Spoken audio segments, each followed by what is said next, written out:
Chapter 804. Xiaofan used 2 days to recover his strength. With his recovery speed, 2 days was considered very slow if he didn't suffer any serious internal or external injuries. In the past, he only needed a night's rest to regain his energy when he hunted, but this time, he was too exhausted. He couldn't recover in 1 night. Plus, they had to be well prepared to go to the top of the mountain to search for answers. If they couldn't keep up, it would be too late for regrets. In these 2 days, Wuxia wasn't interested in anything else. He only asked Xiaofan about Yixiang. After learning that Yixiang was indeed very strong, Wuxia stopped asking and stared at the top of the mountain all day long. No one knew what he was thinking.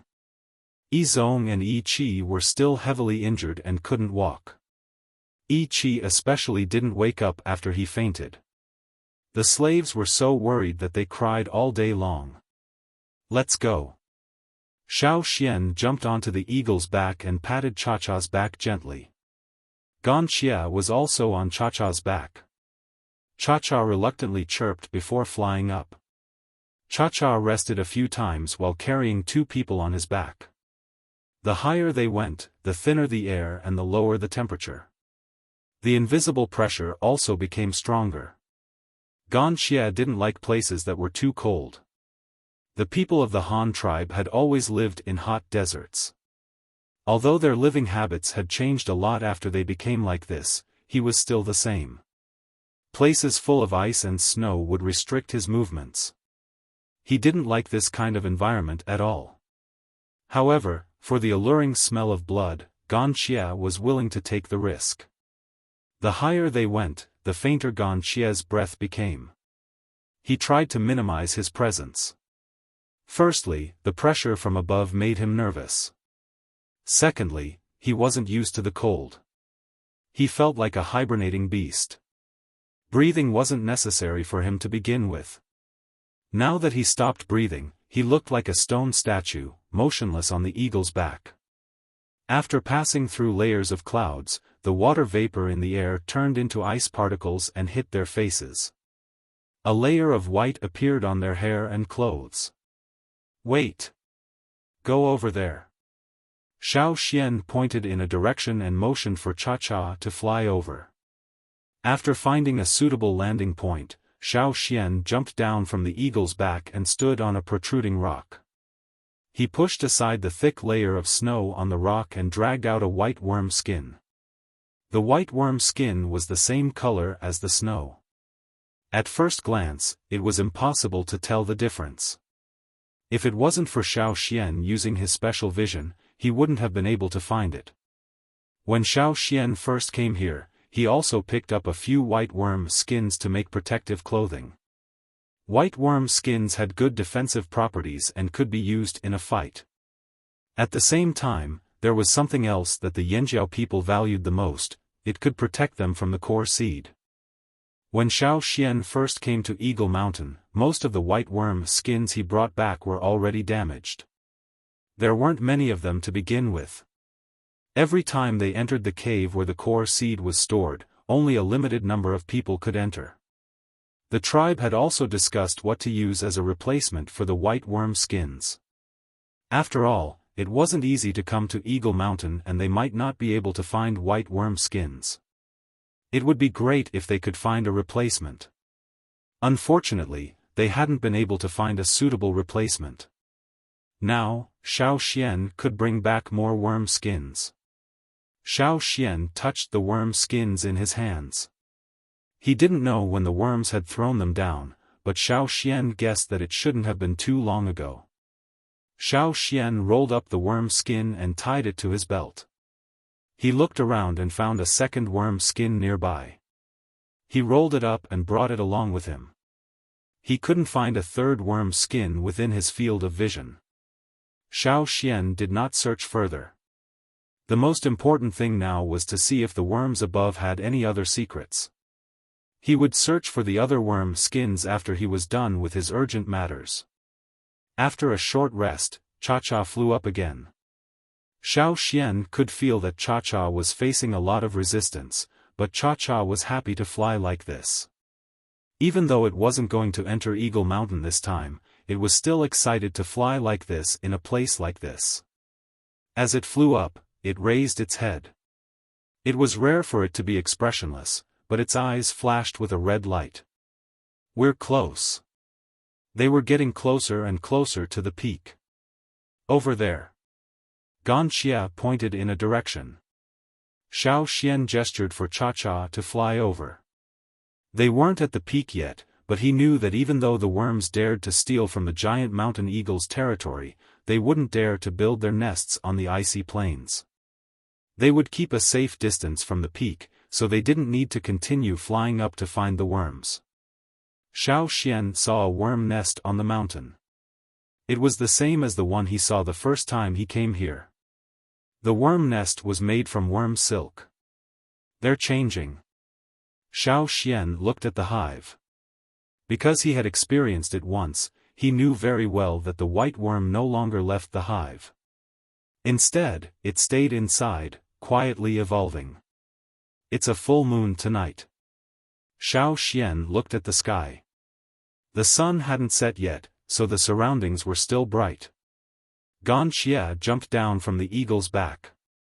Perhaps it was because of the low temperature, his movements were a little stiff and not as smooth as usual. The surrounding environment and the thick layer of snow made Ganxia very uncomfortable. However, the worm blood helped him endure the discomfort. To Xiaofan's surprise, Ganxia stopped after taking a few steps towards the worm nest. "What's wrong? Is there a problem?" Xiaofan asked. "No." Ganxia stared at the worm nest. "What did you find? You're not going to do anything?" Xiaofan asked again. "It's not time yet." Ganxia stood in the same spot, staring at the worm nest. "It's not time yet?" Xiaofan didn't understand why Ganxia said that. However, he was sure that what attracted Ganxia was the white worms. Since it wasn't time yet, he would wait. Xiaofan and Cha-Cha went up the mountain to eat some ice. Xiaofan hadn't eaten the ice pillars in a long time and missed them. There were no giant mountain eagles on the mountain, so Xiaofan didn't have to hide. Ganxia didn't like the ice, so he didn't eat much. He only had eyes for the white worms that were still changing. As time passed, the sun gradually set. However, the sky didn't turn dark. Two moons that had mostly overlapped appeared in the night sky. Ganxia became more and more excited. His hands trembled and his eyes turned red. That night, under the overlapping moons, everything was as bright as day. Every year, when the two moons coincided, both the human tribes and the beasts in the forest would be affected. For the beasts that were more seriously affected by the moonlight, this night of the year was also the night they were most afraid of. However, there were no other beasts near the top of the mountain. Faint roars of beasts could be heard from afar. Even though they were near the top of the mountain and far from the ground, they could still hear the roars. One could imagine how loud the roars would be if they were on the ground. Tonight, the beasts would be especially excited. He wondered if Yizong and Yi Qi at the foot of the mountain would be able to avoid them. Creak creak, a soft sound could be heard. Xiaofan stopped thinking about other things and looked towards the worm nest. Just like last year, Xiaofan saw a white worm that looked like a butterfly without wings. It had two antennae on its head. The soft sound was the sound it made when it crawled out of the nest and on the snow. Xiaofan looked at Ganxia. Although Ganxia was very excited, he did not move. If not for the red light in his eyes, he would still look like a statue. His presence was very weak. After the white insect crawled out of the nest, it headed towards a protruding rock. With a flash of white light, two long wings began to grow on both sides of the insect's body.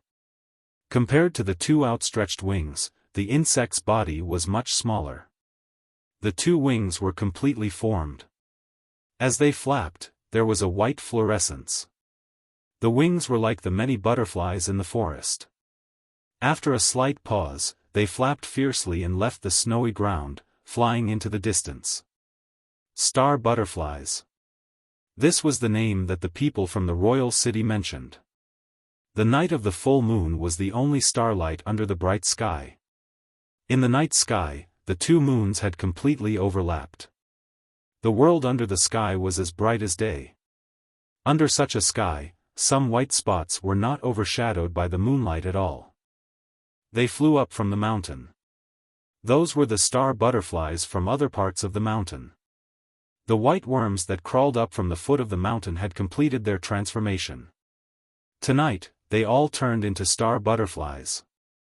The wind at the top of the mountain was very fierce. It was like a knife cutting across people's faces. Countless snowflakes were swept up and blown away.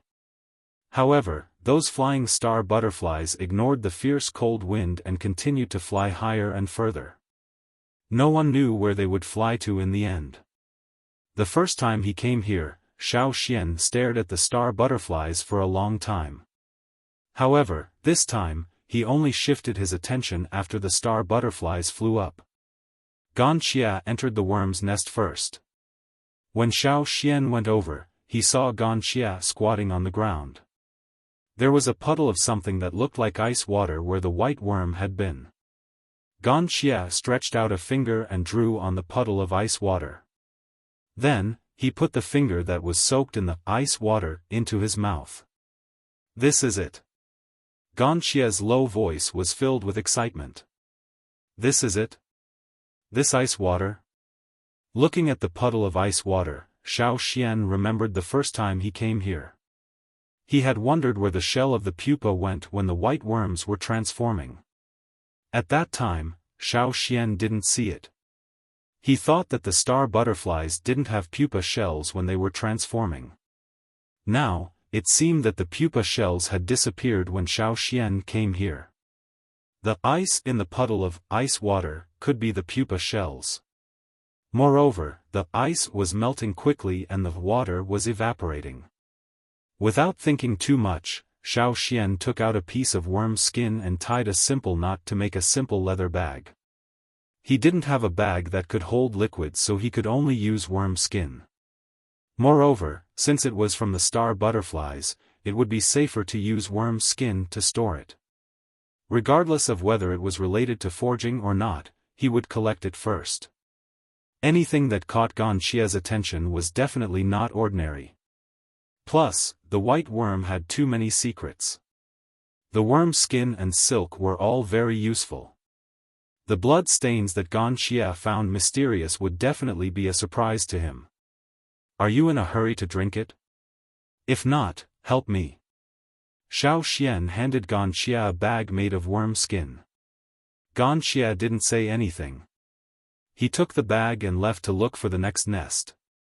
He didn't have Xiaofan's special vision, but he could accurately find the next nest with his sense of smell. Since he had found his target, he wasn't in a hurry to consume it. Just like Xiaofan said, he should collect as much as he could. He was in a hurry, so he had to collect as much as he could.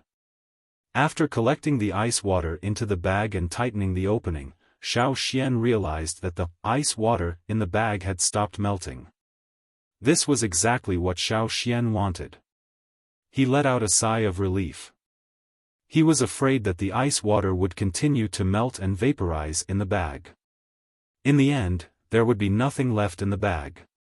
Xiaofan and Wuxia split up and collected the ice water that hadn't melted from the nests into the bag.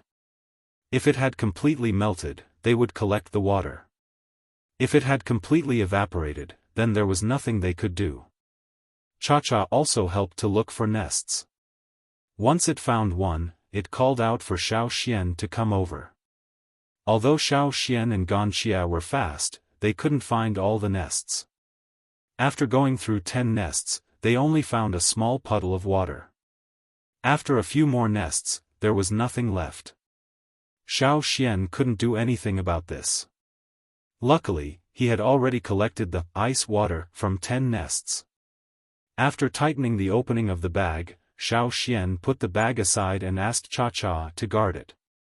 He then went to collect the worm silk from the nests. If he didn't collect it in time, the worm silk would slowly fall off the rocks and be blown away by the wind. The worm silk used to make nests was stuck tightly to the rocks. However, as long as he poured in his totemic power, he could easily pull the worm silk off the rocks. Xiaofan had done this before, so it was easy for him to do it now. The worm silk was very light, much lighter than the worm skin. Moreover, it had many uses. Xiaofan had already used up all the worm silk he collected. Now was the time to collect some more. It would be useful for setting up traps and hunting in the future.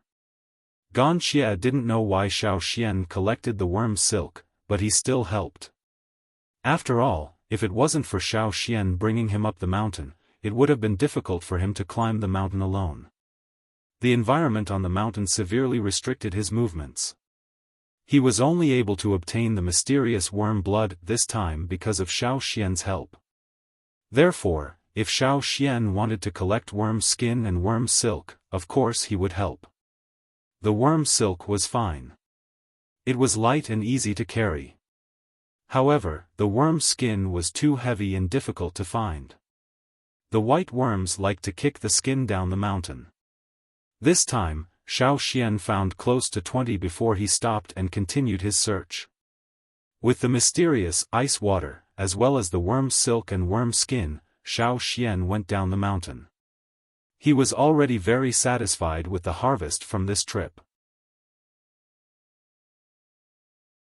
Chapter 805. It took a lot of time to collect the worm skin and worm silk. By the time they reached the foot of the mountain, the sun had already risen. The most violent period of the wild beasts in the forest had passed. After landing, Xiaofan first looked for a place to place the things they brought down from the mountain. He sensed his surroundings. The two members of the Yi family didn't move. They didn't seem to have changed since Xiaofan went up the mountain. However, Yi Qi was already awake. The two of them seemed to be discussing something. They were arguing in a low voice, accompanied by some coughing. Although Yi Qi was awake, he didn't seem to be in a good condition. Xiaofan could guess Yi Qi's condition from the sounds, so he wasn't in a hurry to check on him. Wuxia was anxious. After landing, the temperature around them warmed up. The pressure from the mountain was also greatly reduced. Wuxia felt much better. Of course, what excited him the most was the liquid he collected from the worm skin bag. This should be something like a pupa shell. It's just that it's different from a normal pupa shell, said Xiaofan. It's blood. From Wuxia's point of view, the ice water gave him the impression that it was blood. This was because he wasn't interested in anything else other than blood. The only thing that could make him so excited was blood. Since he had the worm blood, he naturally wanted to taste it. Wuxia opened up a small opening in the worm skin bag and poured the liquid out into his mouth. Wuxia drank 2 big gulps of the liquid. He then tied the worm skin bag around his neck and passed it to Xiaofan. After drinking 2 mouthfuls of worm blood, Wuxia's face was frighteningly pale. The redness from drinking the blood of many wild beasts in the forest had completely disappeared. Wuxia's usually expressionless face twitched rapidly. His hand that was holding the worm skin bag was also trembling as if he was trying to suppress a great pain. Xiaofan took the worm skin bag. Without asking any questions, Wuxia left the place and dashed into the forest like a gust of wind. Xiaofan looked at the disappearing figure and looked at the bag that Wuxia handed to him. Although Wuxia only drank 2 mouthfuls, each mouthful was more than a normal person's mouthful. The 2 mouthfuls had reduced the liquid in the bag by 1/3. This was the result of collecting more than 10 hives. Are you sure you're alright after drinking so much? Xiaofan whispered. He did not dare to try it. He could feel that the liquid was not suitable for drinking. If he drank it casually, it would harm his body, just like the blood of the green-faced fanged beast. The shell that could protect the larvae might not be able to protect humans.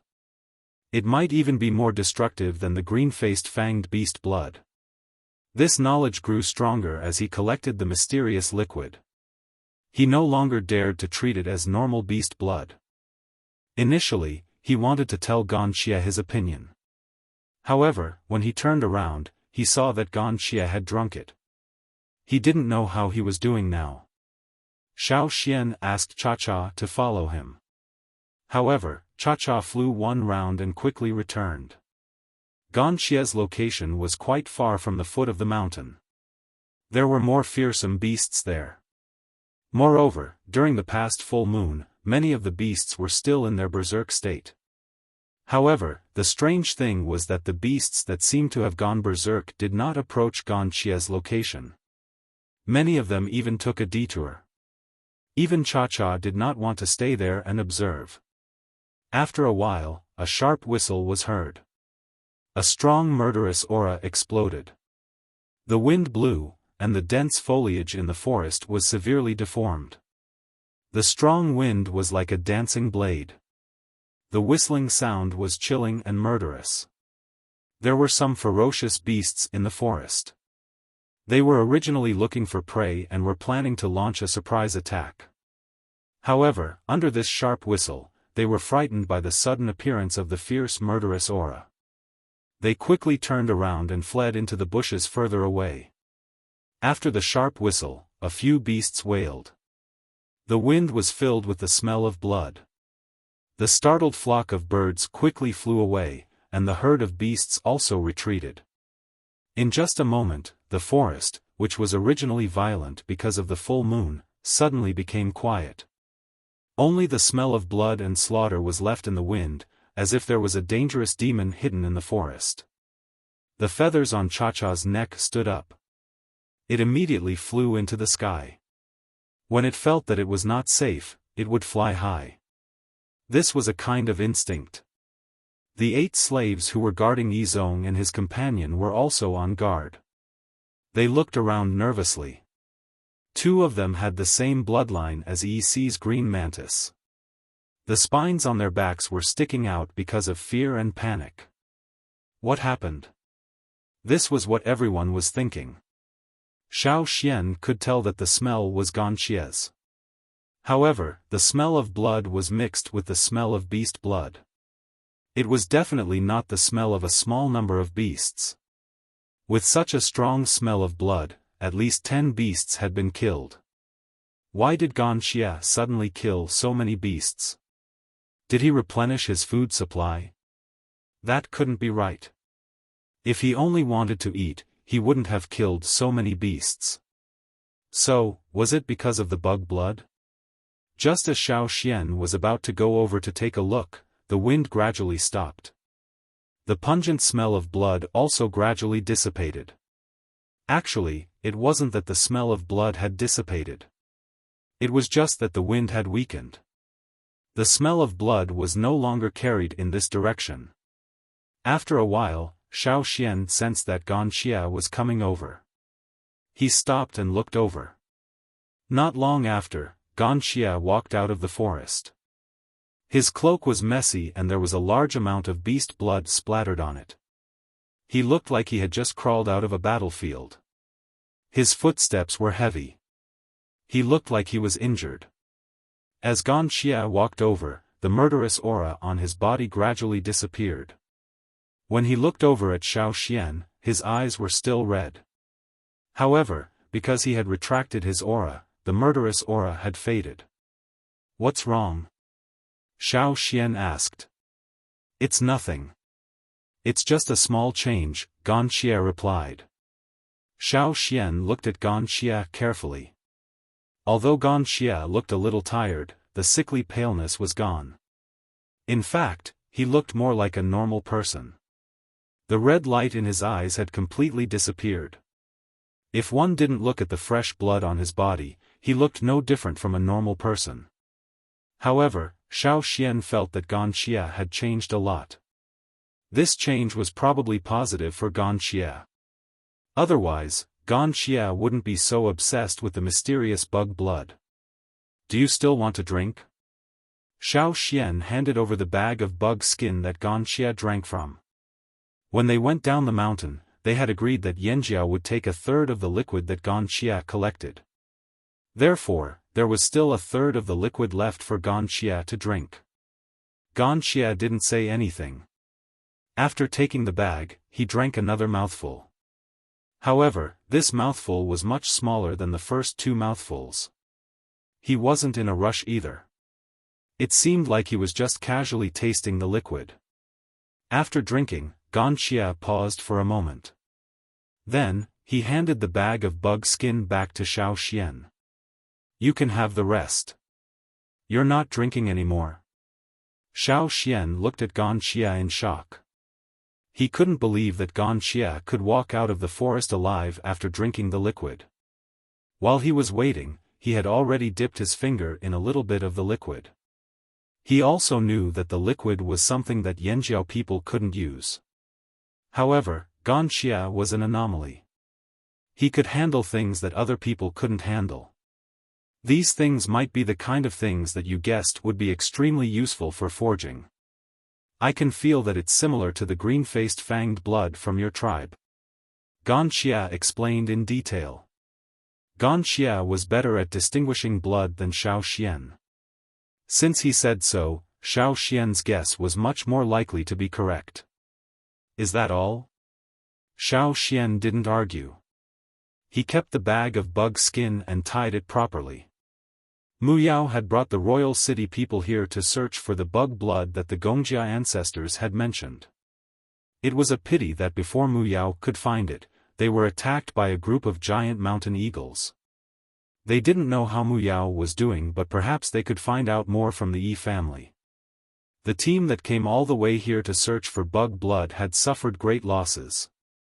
They were nowhere to be found, and Xiaofan had found them.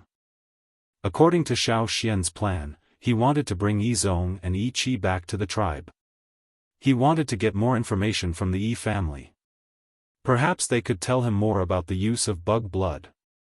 Unfortunately, one of them might not be able to hold on until then. Yi Qi's injuries were worse than Yi Zong's. Although the slaves had tried their best to save him, there was little effect. Yi Qi also had no intention of living. Not only that, he wanted to die here. Because if he lived, Xiaofan would bring him to the Yanjiao tribe. Yi Qi didn't want to suffer such humiliation. Yi Qi hated Xiaofan deeply. To him, Xiaofan was just like Yi Xiang, a great threat to the Yi family. Even though they managed to escape from the broken boundary because of Xiaofan, the scene of Xiaofan smashing the giant tortoise into the boundary made Yi Qi choke. The sight of Xiaofan made him want to vomit blood. When Xiaofan arrived, Yi Qi was lying on the ground. Yi Zong was kneeling beside Yi Qi. 8 slaves stood guard around them. When he saw Xiaofan, Yi Qi spat out another mouthful of blood. He glared at Xiaofan and opened his mouth, but he still turned to look at Yi Zong. He raised his hand and grabbed Yi Zong's arm. His fingers were so tight that it looked like he wanted to break Yi Zong's arm. He stared at Yi Zong and said with all his strength, "You must do what you promised me. You must." Yi Zong nodded silently. Seeing this, Yi Qi roared towards the sky, using the last bit of strength he had left to vent the unwillingness in his heart. He was someone of high status in the Yi family and a respected master in the royal city. Who knew that he would end up like this? Yi Xiang's appearance was a huge blow to Yi Qi. He could still remember the helplessness and despair he felt when he faced Yi Xiang. Even though he was only one of 100 people in the formation and did not stand guard at the front like Yi Tuan and the rest, he still felt it strongly. Yi Qi knew very well what happened to the Yi family at the headquarters. That was why he could not accept it. He was even a little scared. He was worried that the Yi family's glory would end here, just like the tribes that disappeared with time. Yi Xiang aside, even this Yanjiao kid had dealt them such a huge blow. They even managed to escape from Yi Xiang's boundary only because of Xiaofan. That sliver of hope in the midst of despair was created by the tribesman he had always looked down on. It would be strange if he was happy. If Xiaofan knew what Yi Qi was thinking, he would have scoffed. The Yi family was used to being arrogant, thinking that everyone was inferior to them. Xiaofan ignored Yi Qi's resentment that Xiaofan broke the Yi family's ancestral oracle and used the giant tortoise to break the boundary. Nonsense. If he did not borrow the tortoise shell, was he supposed to break the boundary with his bare hands? How painful would that be? How tiring would that be? It was already tiring enough to support the fire giant.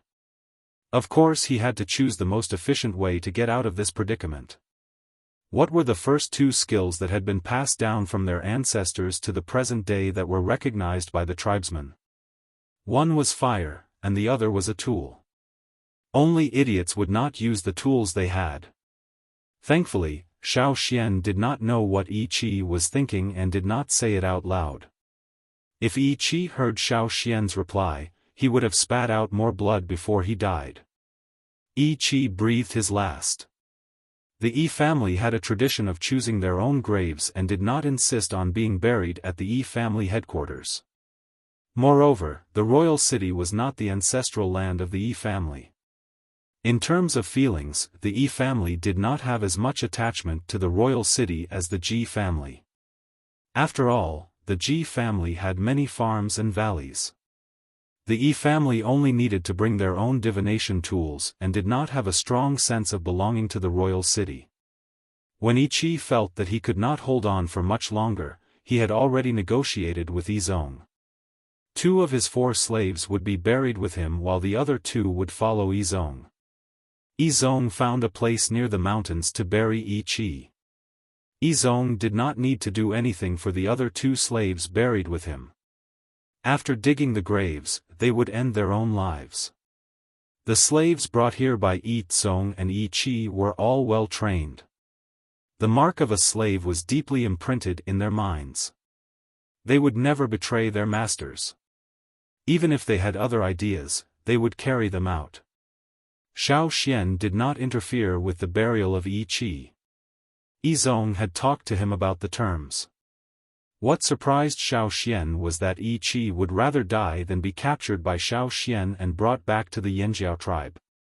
Before his death, Yi Qi even made Yi Zong promise him that he would never let the Yanjiao bring his body back to the Yanjiao tribe.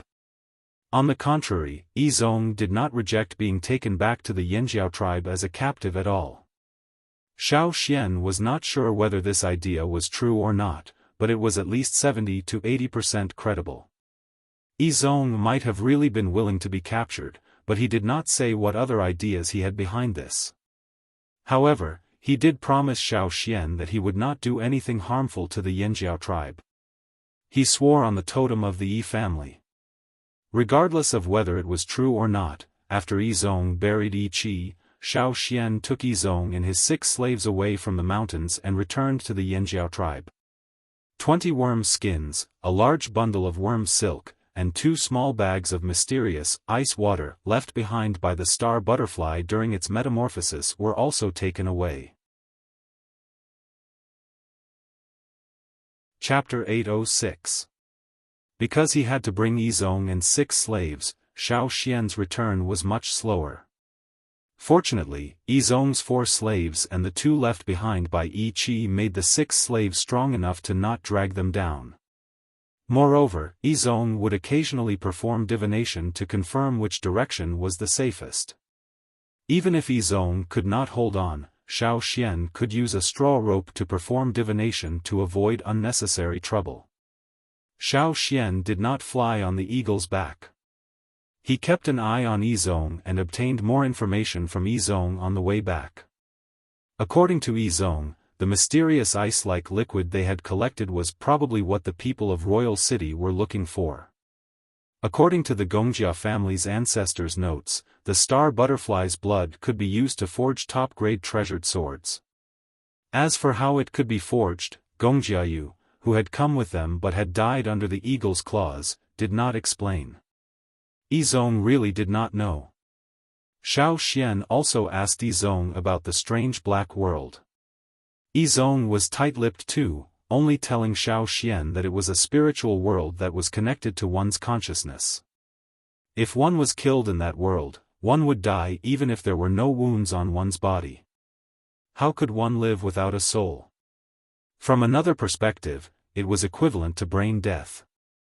Yizong was very cooperative throughout the journey. Other than secrets that could not be revealed, he would answer as long as Xiaofan asked. He even told Xiaofan some secrets about the other tribes in Royal City. This surprised Xiaofan. Based on Yizong's behavior, he felt like he was going to join Yanjiao and was trying to please them. This was Yizong, the prodigy of the Yi family's younger generation. As for Wuxia, after drinking the worm's blood, his body had undergone a qualitative change. Xiaofan had seen Wuxia split a rock like it was tofu. His elongated finger bones were as sharp as knives. Yang Guang's fingers glowed with a metallic sheen. On the way back, he drank a little more worm's blood. It was just a tiny amount and he stopped drinking it. In Wuxia's words, only the first mouthful of the worm's blood was fresh. That was the only taste that excited him. After that, he lost interest in it. In fact, Wuxia knew that drinking the fresh worm's blood next year might not help him. It had already brought about a qualitative change in him. No matter how much he drank in the future, there would be a limit to what he could change. However, it was still okay to drink a little of the insect's blood every year. After all, it was good for his body. A small change was still a change. Star butterflies should appear every year, right? Wuxia thought that he might wait for this period of time to go to Eagle Mountain to look for the blood. However, when he thought about the environment there, he felt that it would be difficult. If you go there alone, you must be careful. Don't attack the giant mountain eagles. Xiaofan reminded Wuxia after understanding his thoughts. Wuxia nodded. Of course, he knew that the giant mountain eagles were the ones guarding the area. The ancestors of the giant mountain eagles were probably the ones guarding the area. He could still remember the enormous pressure they gave off. If he couldn't go there alone, he would have to wait for Yanjiao's people. Once it was proven that the worm's blood was extremely helpful for forging, Yanjiao would definitely send people there in the future. When Xiaofan returned to Yanjiao, he saw the Yanjiao hunting team at the hunting area. They stayed in the forest for a while before returning with the team. On the way back, Xiaofan saw some people from smaller tribes. Judging from their hunting habits, they were clearly used to it. They weren't as timid and unfamiliar as they were when they first entered the forest. During the time that Xiaofan was away, these people from smaller tribes had gradually integrated into the Flaming River Alliance. They had tasted the benefits and were motivated. Many tribes that used to starve no longer had to worry about food and clothing. They could even satisfy their little ambitions. Of course, the Yanjiao people were the happiest about Xiaofan's return. During the time that Xiaofan disappeared, the Yanjiao tribes were filled with worry. The people from smaller tribes who went into the forest with him knew that Xiaofan had left, but they didn't know where he went.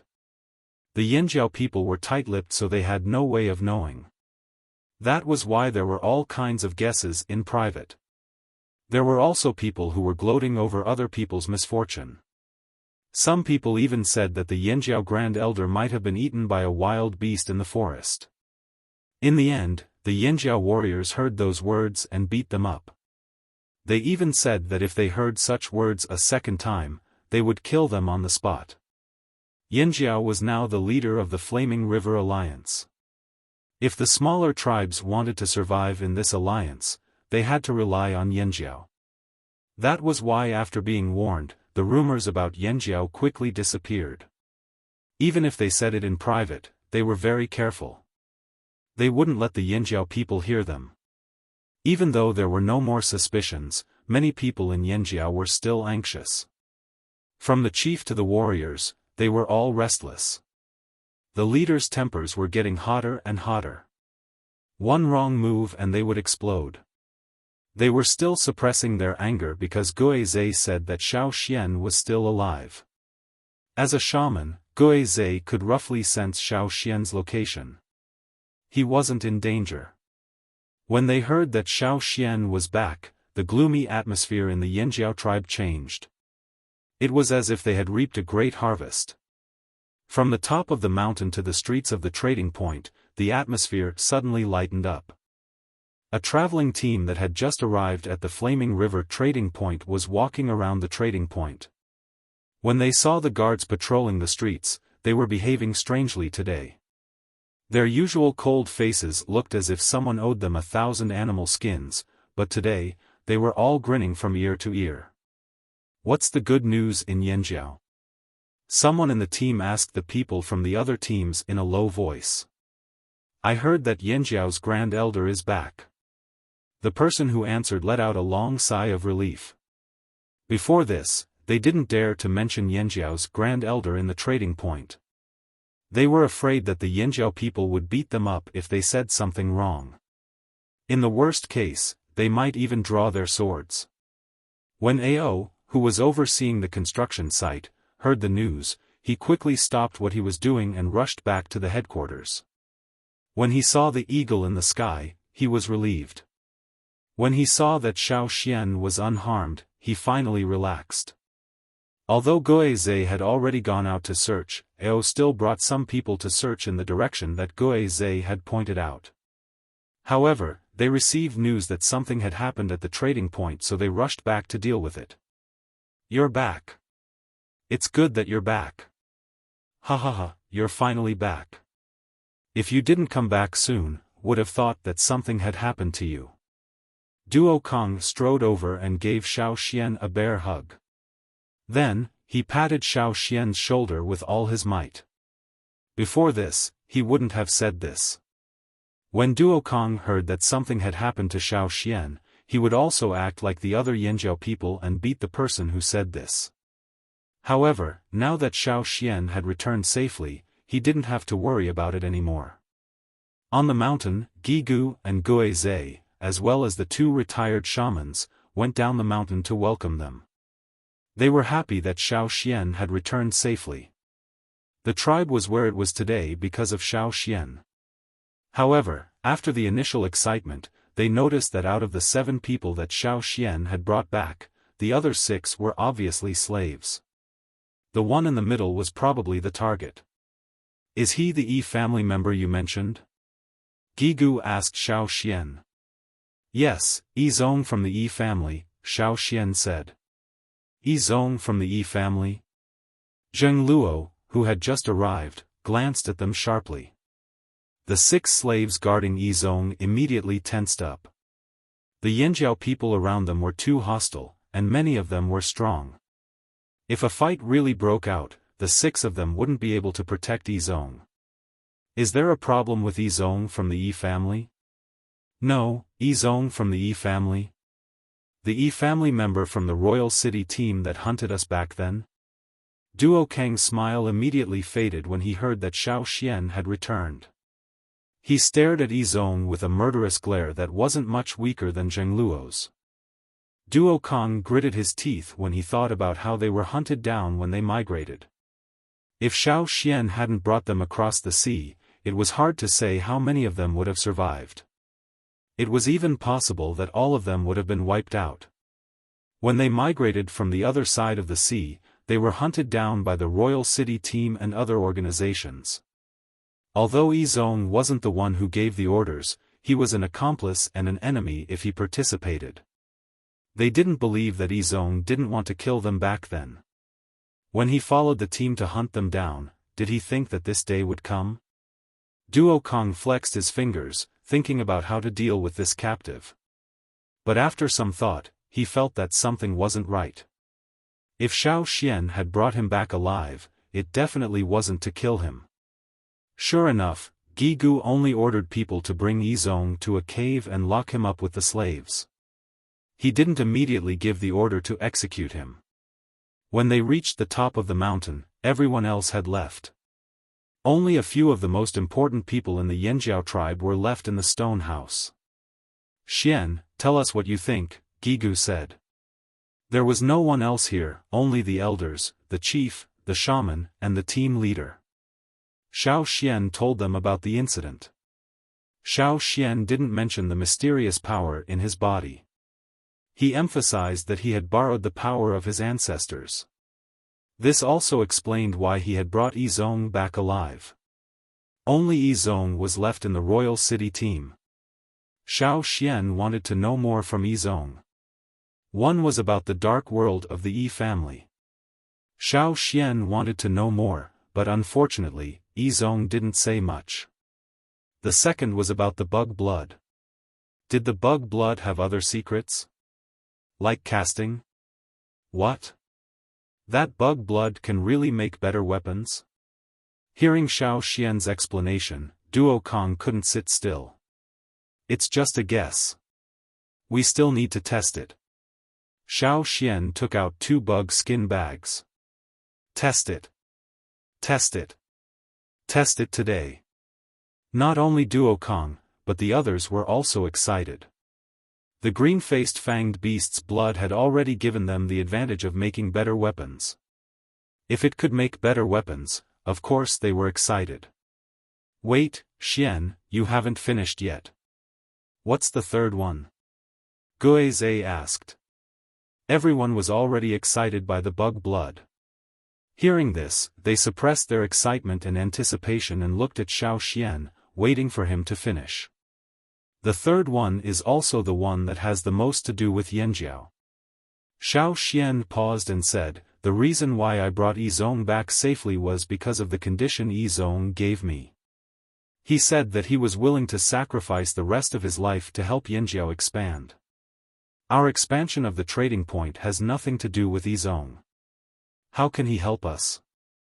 With those arms of his, could he lift stone or wood? Or will he let the slaves do the work? Duo Kong was dissatisfied. No, he can.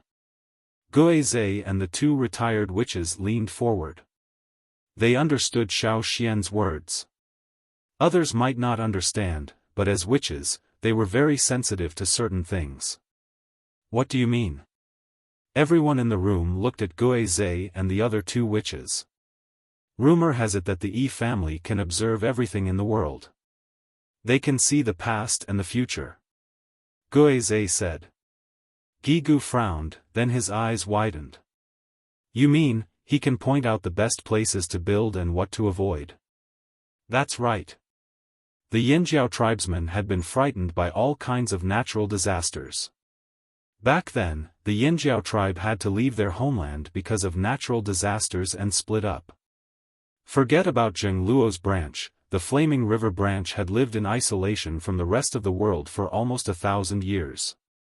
All their skills had almost been lost and they had regressed to the lowest level. Even if they found a way to cross the river and returned to the old haunt with great difficulty, they even welcomed the return of Zhengluo's group and gathered the wanderers. But just as they were preparing to rise in the old haunt, another disaster struck. If they hadn't been prepared in advance, they might not have done better than their ancestors 1,000 years ago. If they could have known about the natural disasters beforehand, that would have been great. It had only been a few years but they had already gone through several large-scale migrations. It was too much. The tribesmen respected and feared the heavens. Can the Yi family be trusted? Duo Kong was still doubtful. As the saying went, those who were not of the same tribe had different intentions. How could he trust someone who wasn't from their tribe? Not to mention someone from the Yi family. The Yi family can be trusted, Zhengluo said. Since he swore on the Yi family totem, then Yizong should be a man of his word. If that's the case, then we can spare his life. Duo Kong didn't insist on taking Yizong's life. Their tribe was the most important thing. But the problem is, he doesn't want his own life, Xiao Xian said. What? Xiao Xian's words confused everyone in the room. If Yizong wasn't doing it for himself, who else could it be? He wants to trade a life for a life. As for whose life, he didn't mention it. He only said that he wanted to talk to us after our discussion. Xiaoxian repeated Yizong's words. Trade a life for a life? Who did he want to save? The Yanjiao people discussed at the top of the mountain for a long time before leaving. After Xiaoxian went down the mountain, he went to the trading point to check on the progress of the expansion. Because of Xiaoxian's disappearance, the expansion wasn't progressing very quickly. Hey! Xiaoxian. As soon as Xiaoxian went over, he was stopped by EC. EC had been waiting here. He couldn't go to the Yanjiao headquarters, so he waited here. I heard you brought back a few captives. Who did you catch? Chapter 807. When Xiaoxian brought Yizong and the others back to the tribe, they met the hunting party. Many people knew that Xiaoxian had brought back captives. It was not hard for EC to know this. However, EC usually did not stick his nose into other people's business. Now that he had come to look for Xiaoxian, he must have guessed something. Xiaoxian did not hide it. It's Yizong from your E family. Yizong? Him? EC did not look too surprised. He was more confused.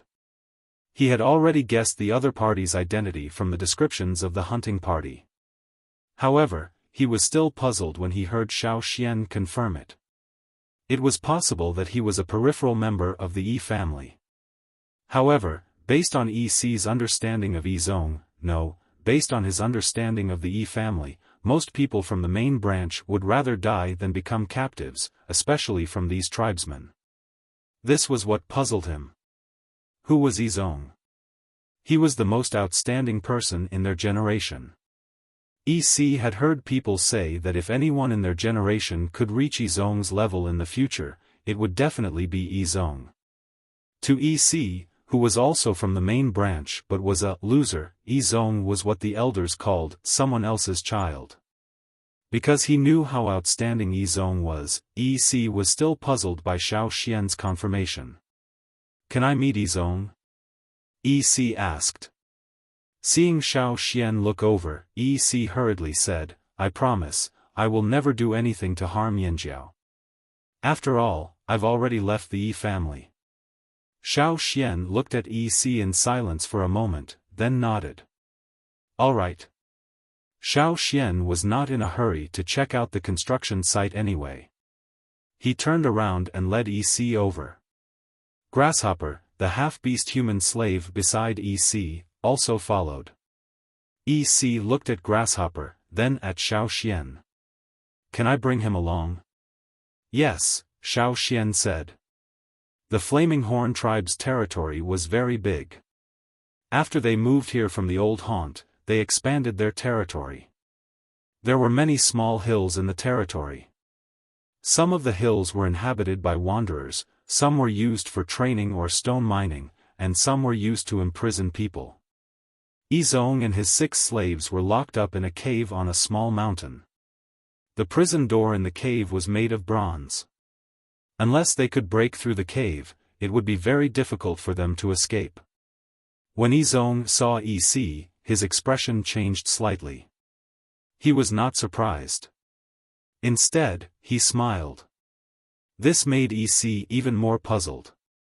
Take your time, Xiaoxian led EC in, then closed the door and left the cave. After Xiaoxian left, EC looked at Yizong's situation. Yizong and his 6 slaves were not in the same cell. The other 6 slaves were in different cells. Therefore, there were only EC, Yizong, and EC in the same cell. You're here? Yizong's tone was calm. He looked at EC and then at Qing Fu. When Yizong's gaze swept over him, Qing Fu was so nervous that the thorns on his back almost popped out. His servile nature was engraved in his bones. He could not even straighten his back in front of the E family. He was especially nervous. Not to mention Yizong, who had a high status in the E family. It was said that the life of a slave was directly related to the slave master. When he was in the Yi family, the slaves who followed the outstanding descendants had a much better life. At least, they did not have to worry about starvation. On the other hand, the slaves who followed the marginalized people did not have a good life. When they were in trouble, they would even be sold in exchange for money. Qing Fu followed EC. Although he did not have a good life in the Yi family, EC knew how to run a business, so he did not starve to death. Even so, Grasshopper was much thinner than the other half-beast slaves. But now, Yizong compared Qing Fu's appearance to the one in front of him. His gaze was like a searchlight. When Qing Fu began to tremble, Yizong said faintly, "You've become much stronger." Although he did not want to admit it, the reality in front of him told Yizong that EC and his servant's life in Yanjiao was much better than when they were in the Yi family. Even the two half-orc slaves he had brought with him were far inferior to Qing Fu. When Qing Fu came in with EC, the other slaves locked in the other cells were surprised. This kid had actually gained weight after betraying the Yi family with EC. In response, EC smiled faintly. Life is good. It was ironic that a member of the Yi family had a better life in a foreign tribe than in his own tribe. Ignoring Yizong's rueful expression, EC asked, "Why are you here?" The Gongjia family was looking for star butterfly worm blood to make weapons. Unfortunately, in the end, Yanjiao's Xiaofan got his hands on it. Yizong explained the purpose of their trip. "You've already fought Yixiang?" Although EC was curious about the star butterfly worm blood, he was more interested in Yizong's mention of the Yi family's fight with Yixiang. Looking at Yizong's fate and the dead Yi Qi, it was not hard to guess the outcome of this battle. "I'm afraid the Yi family will not be peaceful for a long time," said EC. "Indeed. This time, if it wasn't for Yanjiao's Xiaofan, none of the 100 of us would have made it out alive." "What? What does this have to do with Xiaofan?" EC was surprised. The Yi family had mobilized 100 people to fight Yixiang on a battlefield like that. EC could not perform divination, nor could he enter that realm. However, he knew that logically speaking, outsiders should not be able to interfere in the Yi family's battles. And yet, Yizong said that Xiaofan had indirectly saved them? That was unbelievable. How? How is that possible? EC could predict many things, but what Yizong said was completely unexpected. He did not even think about it. Why not? Even the oracle left behind by our ancestors cracked. Yizong recounted how Xiaofan broke the boundary. The oracle left behind by our ancestors? EC's mouth fell open, his expression saying, "Are you fucking kidding me?" EC knew how powerful the tortoise shell was. Yet, such a powerful tortoise shell had been shattered by brute force. Yixiang and Yanjiao's Xiaofan were both beyond his imagination. He knew that Xiaofan was powerful, but he had never placed Xiaofan on the same level as Yixiang. Yizong leaned against the wall, his expression sorrowful and melancholic. EC even saw a hint of relief in Yizong's eyes. EC was observant and very observant. That was why he could tell that Yizong's expression was not right. This made him even more confused. After a moment of silence, Yizong finally said, "The founder shaman seal." His voice was not loud, as if he was mumbling to himself.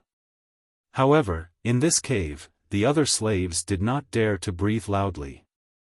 The surroundings were silent. Even EC, with his poor hearing, could hear Yizong's words clearly. These words caused EC's face to turn pale and his heart to tremble in shock. The founder shaman seal? It's really the founder shaman seal? Are you sure? EC felt as if there was a knife stuck in his throat. It was difficult for him to make a sound, and every word was trembling. Those who could be called ancestors could be traced back to a long, long time ago, when the human tribes were just formed. There was a group of people who were called ancestors. They were the ones who controlled the power of the fire seed. They were the ones who built the human tribes. It was also from them that humans began to break away from the bottom of the food chain. They multiplied and gradually developed to where they were today. There were countless versions of the legend of the ancestors. Every tribe claimed that they were the descendants of the ancestors. Otherwise, without the ancestors, where did the tribe's fire seed come from? However, in the Yi family's records, the real ancestors were not the first people who built the tribe, but the first people who controlled the fire seed. Many tribesmen believed that the people who built the tribe were the first to control the power of the fire seed. However, according to the Yi family's records, this was not the case. The ancestors came before them. The ancestors taught more people how to control the fire seed. Those who were taught later used the power of the fire seed to build the tribe. The ancestors might not even belong to any tribe. If the tribes were compared to the branches and leaves on a tree, then the ancestors would be the trunk, the only main trunk. The other branches would grow from the main trunk.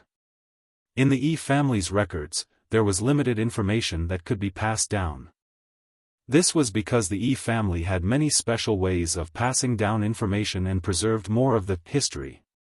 In the limited records that were passed down, there was no mention of what the ancestors looked like, how many of them there were, or how they discovered and controlled the power of the fire seed. Among the preserved images, the most obvious one was the cross-shaped work pattern, which was also known by the Yi family as the ancestor witch seal.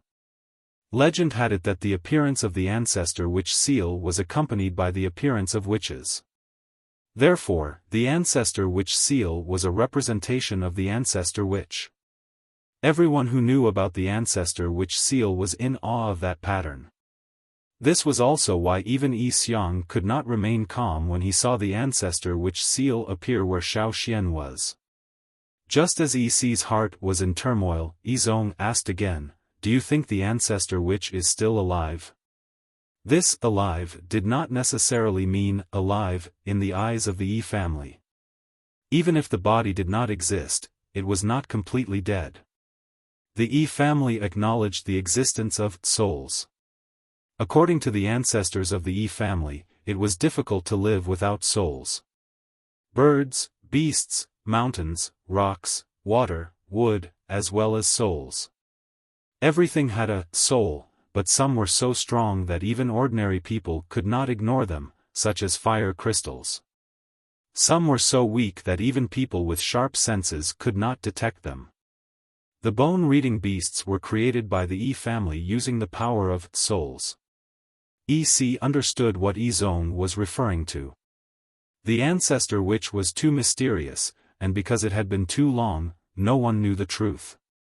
Then, even if the ancestor witch's body was destroyed, would her soul still exist? Yi Si could not answer. That was beyond his ability to predict. After a moment of hesitation, Yi Si asked, "Didn't you have a good talk with Xiaofan?" "Good talk?" Yi Zong smiled bitterly. If he had known, he would not have been in such dire straits.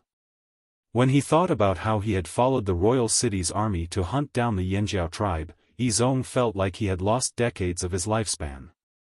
Then, he thought about how Yi Tuan had wanted to use Xiaofan as bait to sacrifice Xiaofan so that they could escape. In the end, Xiaofan had smashed their oracle. Although the outcome had been beneficial to both sides, Yi Zong felt helpless every time he thought about it. The enmity had existed for a long time, so if he wanted to resolve it and make the Yanjiao agree to spare his life, he would have to sacrifice more. Without waiting for Yi Zong's reply, Yi Si asked again, "Is this why you were willing to come here as a captive?" Yi Zong smiled but did not speak. However, Yi Si had already guessed Yi Zong's choice from his expression. If Xiaofan had been an ordinary tribesman, Yi Zong would have done the same. He would have dug a hole and buried himself. He would rather die than become a captive. At this moment, Yi Zong suddenly looked in a direction, his eyes flashing. "The people I've been waiting for have arrived." Chapter 808. In the forest outside the trading point, a group of people was waiting on a path that had been opened up in the forest. An eagle flew past in the sky. The traveling teams looked at the Yanjiao people curiously. They didn't know why these Yanjiao people were here, but looking at the eagle in the sky, those who were familiar with the trading point knew that the Yanjiao people must be here for something important.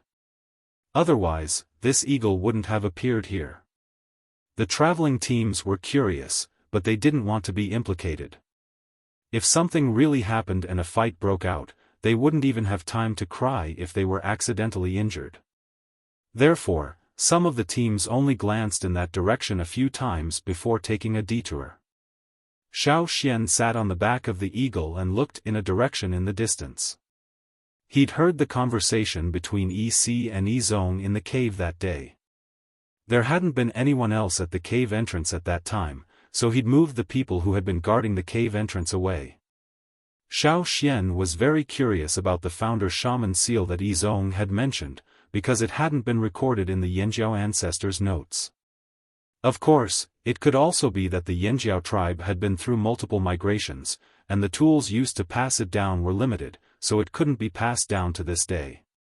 Xiaofan's ability to come to this world clearly had something to do with the founder shaman seal. However, Xiaofan still couldn't figure out why the founder shaman seal had appeared on him. Perhaps it was because of that stone, or perhaps it was because of something else. And now, he'd brought a team of Yanjiao warriors here to wait for the person that Yizong had been waiting for all this time. After Yizong had spoken to EC that day, he'd told Xiaofan that the person he'd been waiting for was coming. Yizong hadn't been willing to say much all this time because he'd been waiting for this day. Xiaofan looked ahead and focused his gaze. He raised his hand and patted Cha-Cha, indicating for it to fly over. A little further away from the trading point, a tall figure was shuttling through the forest. Because his body was much larger than a normal person's, the gaps between the trees in the forest were not enough for him to walk through. Therefore, even though he tried his best to walk through the open space, he still couldn't avoid bumping into branches or tree trunks. However, that person didn't care. He directly broke the tree in front of him and raised his large hand to push aside some vines and branches.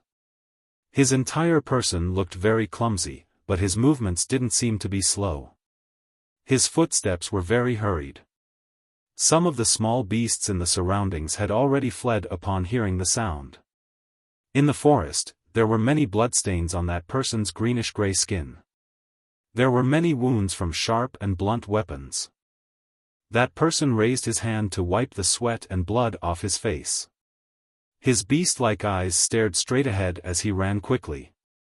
While running, that person would also intentionally use his hands to block the branches that were pushed away and bounced back to prevent those branches from hitting behind him. Suddenly, the green-gray figure paused, and the killing intent in his eyes soared. He raised his head and stared at the sky, one hand shielding his back. Whoosh, a giant eagle flew across the sky and circled above the forest. Then, a figure jumped down from above and landed on the grass not far from that person with a bang. The ground instantly caved in, forming a pit with a diameter of more than a meter. Bits of grass flew everywhere. Xiaofan looked at the person not far away. The other party was a half-beastman about the same size as Grasshopper. Probably because of the long journey, his body was thinner than Grasshopper's. His gloomy eyes stared vigilantly at Xiaofan. The muscles all over his body were as tense as stone. Some of the wounds were so deep that bones could be seen. However, the other party didn't seem to feel it, and his movements weren't hindered. Xiaofan took a step forward. Crack, crack, crack, crack, many bone spurs protruded from the other party's back, trembling as they made sounds. This was a warning and also a threat. His originally ferocious appearance became even more ferocious. The other party turned sideways, one hand with sharp claws in front of his body in a defensive posture, and the other hand behind his back. Grasshopper? Xiaofan looked at the half-beastman slave not far away and called out. Grasshopper stared at Xiaofan with his beast-like eyes, and a trace of doubt flashed in his eyes. Although the other party didn't admit it, judging from the other party's reaction, it should be him. Xiaofan moved his eyes away from Grasshopper and looked at a place 10 steps away. There was a slightly bigger tree there. It couldn't be compared with the towering ancient trees in the hunting ground, but it was still as thick as a person. Grasshopper? There was no response from the other side. Xiaofan wasn't in a hurry, and waited quietly. After a few breaths, a short and thin figure walked out from behind the tree. There were many stripes on his bare skin, like the camouflage of a beast. It was suitable for sneak attacks in the forest. The short and thin figure walked quickly to Grasshopper's side like a shadow. The running sound wasn't loud, like the flapping of an insect's wings. "Who are you?" Grasshopper asked. Xiaofan didn't answer directly, but raised his hand and threw a jade stone over there. It was the jade stone used by Yizong for divination. It was also the certificate given by Yizong before Xiaofan came to pick him up. The short and thin Grasshopper caught the jade stone and looked at it carefully.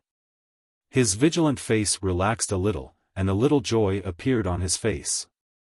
Grasshopper, who was standing next to Grasshopper, didn't hide his excitement. "Master's divination stone." Xiaofan looked around again. "Just the two of you? Where are the other 8 people?" He could recognize the 2 slaves according to Yizong's description, but Yizong said that he had sent 10 slaves to escort, and now he only saw Grasshopper and Grasshopper. "No." The joy on Grasshopper's face faded. Of the 10 slaves, only the 2 of them were left alive. If they had waited a little longer, Grasshopper might not have survived. They had encountered too many dangers along the way. They didn't have the ability to predict good or bad luck like the Yi family, so it was naturally much more difficult. Even EC, who didn't know divination, could make judgments based on the environment.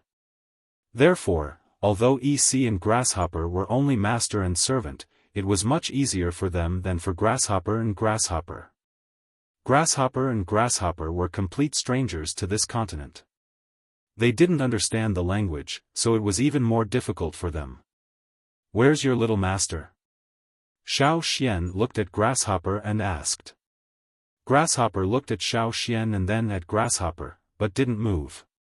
He wasn't very smart. It was Grasshopper who made decisions between them. If they encountered an irresistible danger, Grasshopper and not Grasshopper would be the one to stay behind as a meat shield. If Grasshopper was alive, he could take the little master further away.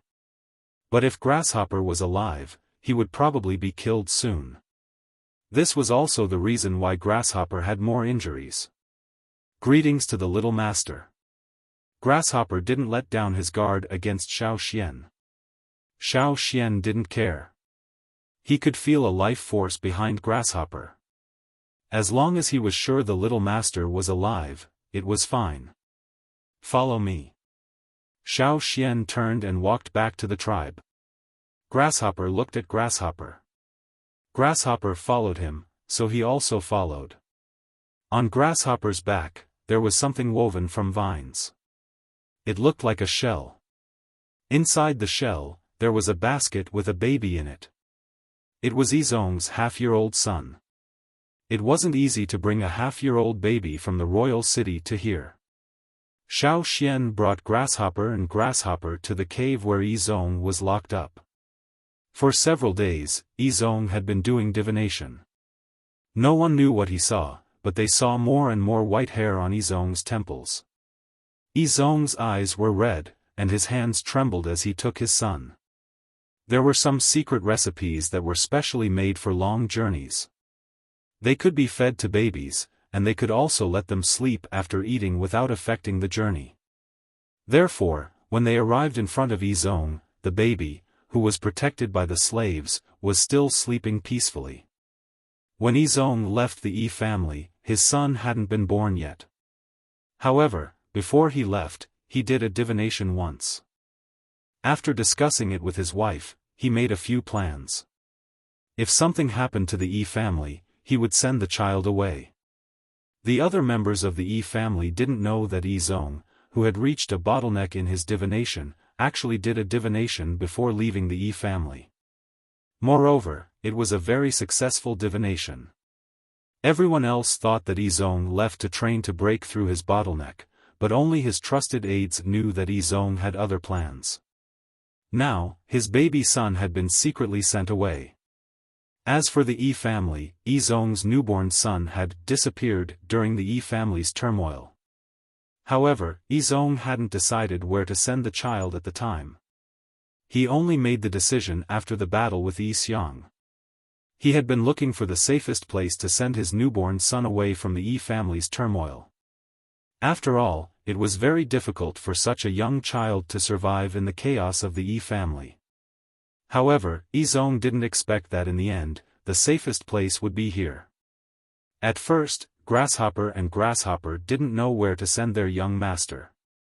They could only follow their master's instructions in their minds until they met Xiaofan. This was also why Yi Zong had negotiated with Yanjiao to trade a life for a life. Yi Zong was the only one who had participated in the hunt back then. The child was innocent, but to many people, no matter who it was innocent. They had always insisted on eliminating the root of the problem.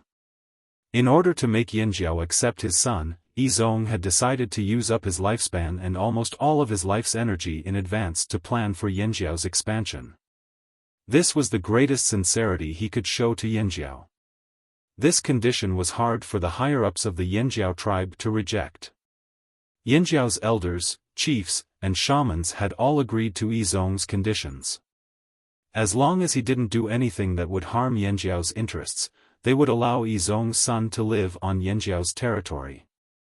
Yi Zong handed his son to Yi Si, who was standing next to him. Please. In Yanjiao's territory, the only person Yi Zong truly trusted was Yi Si. Even though Yi Si had left the Yi family, Yi Si was still a member of the Yi family, a member of the main branch of the Yi family. Yi Si reluctantly took over this burden. He felt that his life in the future would not be as carefree as it used to be. As a stay-at-home dad, he had to take care of the lives of 8 slaves. Didn't you say you haven't named him yet? Have you thought of a name yet? Yi Si asked. Yi Zong's eyes flashed like a firefly in the dark night. He said word by word, Su, my son's name is Su. Yi Si's eyelids twitched. He stared at Yi Zong. In the Yi family's dictionary, Su was a staff. What did Yi Zong mean by this name? Who was the one who wanted the staff, and who was the one who held it? Yi Si felt that Yi Zong was playing a very big game of chess. This game of chess was not targeted at Yanjiao, but at the Yi family. What exactly had Yi Zong seen in his divination over the past few days? Yi Si could not get an answer from Yi Zong. After arranging Yi Su and the 8 slaves, Yi Zong began to fulfill his promise to Yanjiao. Yi Zong knew that the more benefits he brought to Yanjiao, the better Yi Su's life in Yanjiao would be. Just like Yi Si, he would become an ordinary person living in Yanjiao's territory.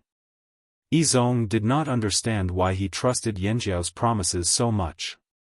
Perhaps it was Xiaofan's ancestor shaman seal that eliminated all his worries. Rumor had it that the Yi family's ancestor was the first person to be taught how to control a fire seed by the ancestor. The Yi family's fire seed was the second fire seed in the world to be controlled by a human being. That was why the Yi family's fire seed had the same white color as the ancestor's fire seed. For the next 10 days, Yi Zong did not stop. Yi Zong told Yanjiao where to dig wells, where to build tall buildings, and where to dig cellars. He even told Yanjiao about the severe natural disasters that might occur at some point in the future. He did not sleep or rest for 10 days and nights. Even Yanjiao's people advised him to rest. Unfortunately, Yi Zong did not stop. He was like a torch that emitted its last light, trying his best to finish what he wanted to do before the flame burned out. However, there was a limit to one's strength. After 10 days, Yi Zong had turned from a high-spirited young man into an old man with 1 foot in the grave. His hair was white, and his face was like tree bark. "You will fulfill your promise, right?" Yi Zong asked the Yanjiao's people as he sat in a wooden house on the mountain that Yanjiao's people had arranged for him. "We will." Gigu did not say much and only answered seriously. He did not like Yi Zong, but he had to admit that he admired Yi Zong. Yi Zong looked at Xiaofan.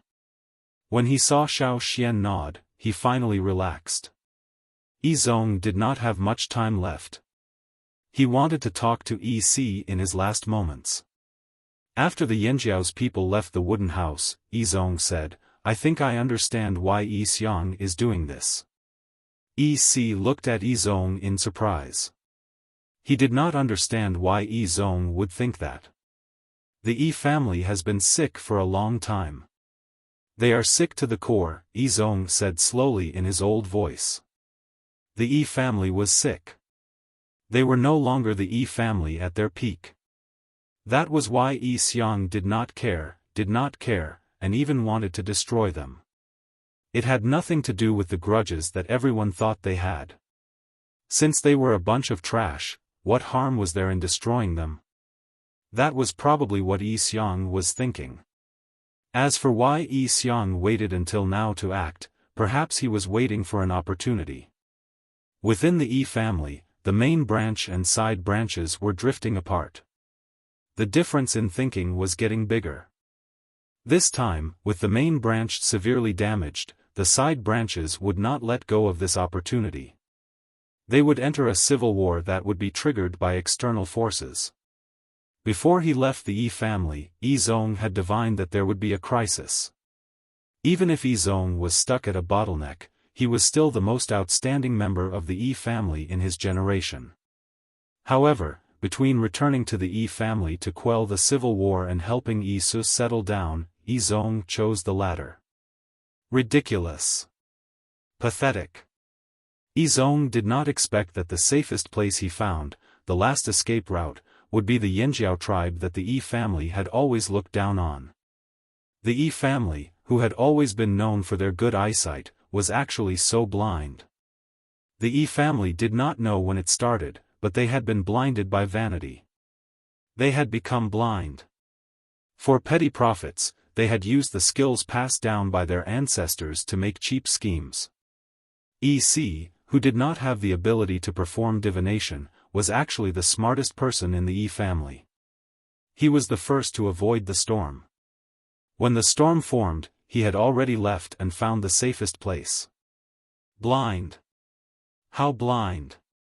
When our ancestors divined the world, did they predict the Yi family's current situation? I know that there can be no construction without destruction. The Yi family needs a new beginning. The current Yi family was like an old house that had been in disrepair for a long time. It could not withstand the wind and rain and could collapse at any time. Instead of spending time repairing it bit by bit, it was better to tear it down and rebuild it. Yi Zong raised his withered fingers and held Yi Su's small, white hand. The Yi family's vision should not be limited to a mere royal city, nor should it stop at a piece of land. We should be like the once glorious ancestors of the Yi family.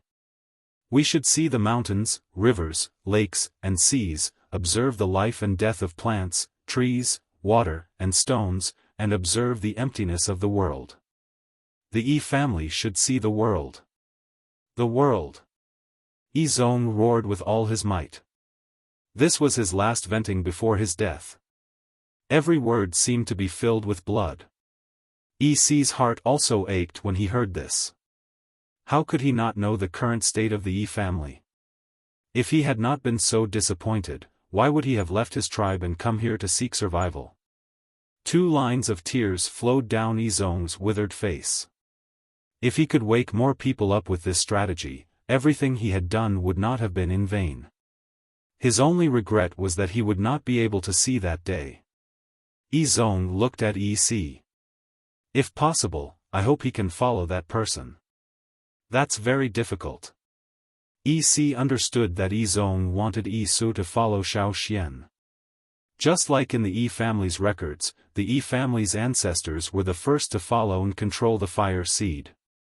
The person closest to the ancestors would always be the one who benefited the most. If the Yi family's ancestors had the ambition to rule, the throne of the royal city might not have been the Ji family's. I'll try my best. Yizong sounded disappointed. If Yisu's talent is ordinary, how can he do what you want him to do? EC asked. He was not cursing. The Yi family's talent was very different.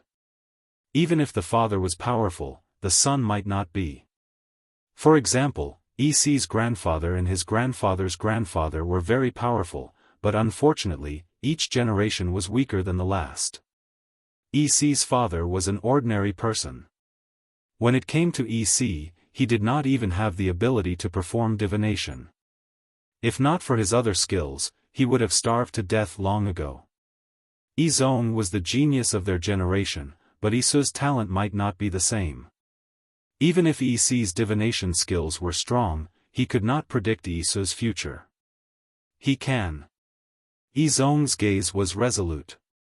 EC did not know why Yizong was so sure. Perhaps Yizong saw something in his divination, or perhaps it was Yizong's own obsession. EC could not see clearly and could not guess accurately. The more outstanding a member of the Yi family was, the more abilities they had, and the harder it was to predict. This was why outsiders thought that the Yi family was full of crazy people when they looked at the Yi family. Yizong did not say anything else. He pulled his bony fingers out of Yisu's small white hands and staggered to the door of the wooden house. He rejected Jui and Grey Horse's help and leaned against the door frame to sit down. He looked at Xiaoxian standing not far away. He saw the figure behind Xiaoxian. It was the white figure that appeared with the founder shaman seal during the battle with Yi Xiang. Yizong smiled and closed his eyes. In the distance, the sun set and tired birds returned to their nests.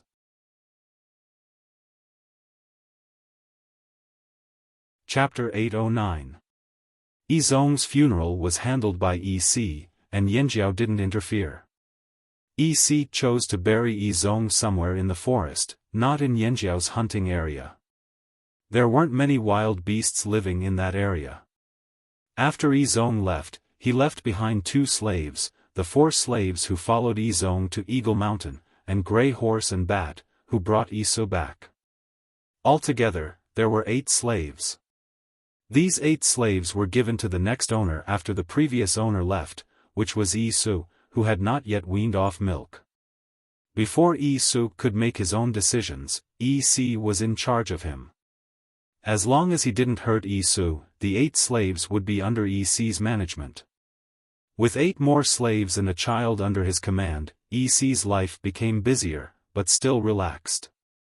Among the 8 slaves, 6 of them were strong and healthy. EC sent them to the construction site to participate in the expansion of Yanjiao's trading area. They worked as coolies, and not only did they get to eat, they could also bring more food back to lighten the burden. Moreover, Yisu still needed to drink milk.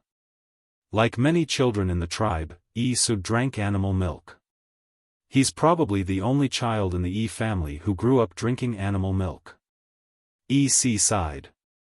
While he was sighing, EC saw Grey Horse and the other 5 return from the construction site. "Why are you back so early today?" EC asked. Grey Horse and the others were very respectful to EC. Leaving aside EC's identity as a member of the Yi family, they and their young master's lives depended on EC, so they couldn't be rude. Yanjiao's people seemed to have something urgent, so they stopped work early today. Grey Horse explained. Something urgent? EC looked outside and lowered his eyelids. No one knew what he was thinking. After a while, he smiled and said, "It should be a good thing. Don't worry, you just need to do your job well." At this moment, inside the Flaming River Castle, Xiaofan looked at the animal skin scroll in his hand and turned to look at Su Li, who was sitting beside him with a conflicted expression. Because of Wu He, Su Li, the leader of the Chang'e organization, had been a messenger across the sea. At that time, he had left with an attitude that said he would never deliver a second letter even if he was beaten to death. But now, the leader of the Chang'e clan sent another letter across the sea. However, unlike the last time, the letter this time came from the royal city. Why are you looking at me? Read the letter. Hurry up and come back after you're done. Su Li was infuriated by Xiaofan's stare. Ever since the matter with Wu He had been resolved, he had never intended to do such things again. Unexpectedly, reality had slapped him in the face. He owed Fang a favor, so he had to be a messenger across the sea again. The letter was written by the current king of the royal city, Fang, whom Xiaofan had met at Gongjia Heng's place. As for Su Li's complaints, Xiaofan, Gue He and the others ignored them. They were thinking about the contents of the letter. Fang hoped that they could maintain a peaceful relationship with Yanjiao for the time being and not interfere with each other. Yanjiao was currently expanding and the royal city was in chaos. Rock Hill City was not as crazy as before, but the Yi family's incident in the royal city had disrupted the balance. Fang was very busy. That was why Fang hoped that Yanjiao would not do anything to the royal city for the time being. In order to prevent the flaming horns from causing trouble over there, Fang would send someone to buy some of the slaves captured by Bai and send them back. Fang asked Xiaofan to list out the names of the tribes in the Flaming River Basin when he replied to the letter. It would be easier to buy the slaves. As for the non-Flaming River Basin tribesmen, Fang would not waste money buying them. As the largest slave trading organization, the high-quality slaves in the hands of Bai were not cheap. I've already listed all the tribes that have lost people. I'll write them down when I reply, said Gigu, who had rushed over. But, Gigu had other ideas, but there were outsiders here, so he could not say more. The Yanjiao people in the room all looked at Su Li, who was sitting there impatiently. With so many pairs of eyes staring at him, Su Li couldn't ignore it even if he wanted to. What? You still want to discuss? Fine, I'll leave first. Let me know when you're done. Do you have a place to rest? I want to sleep.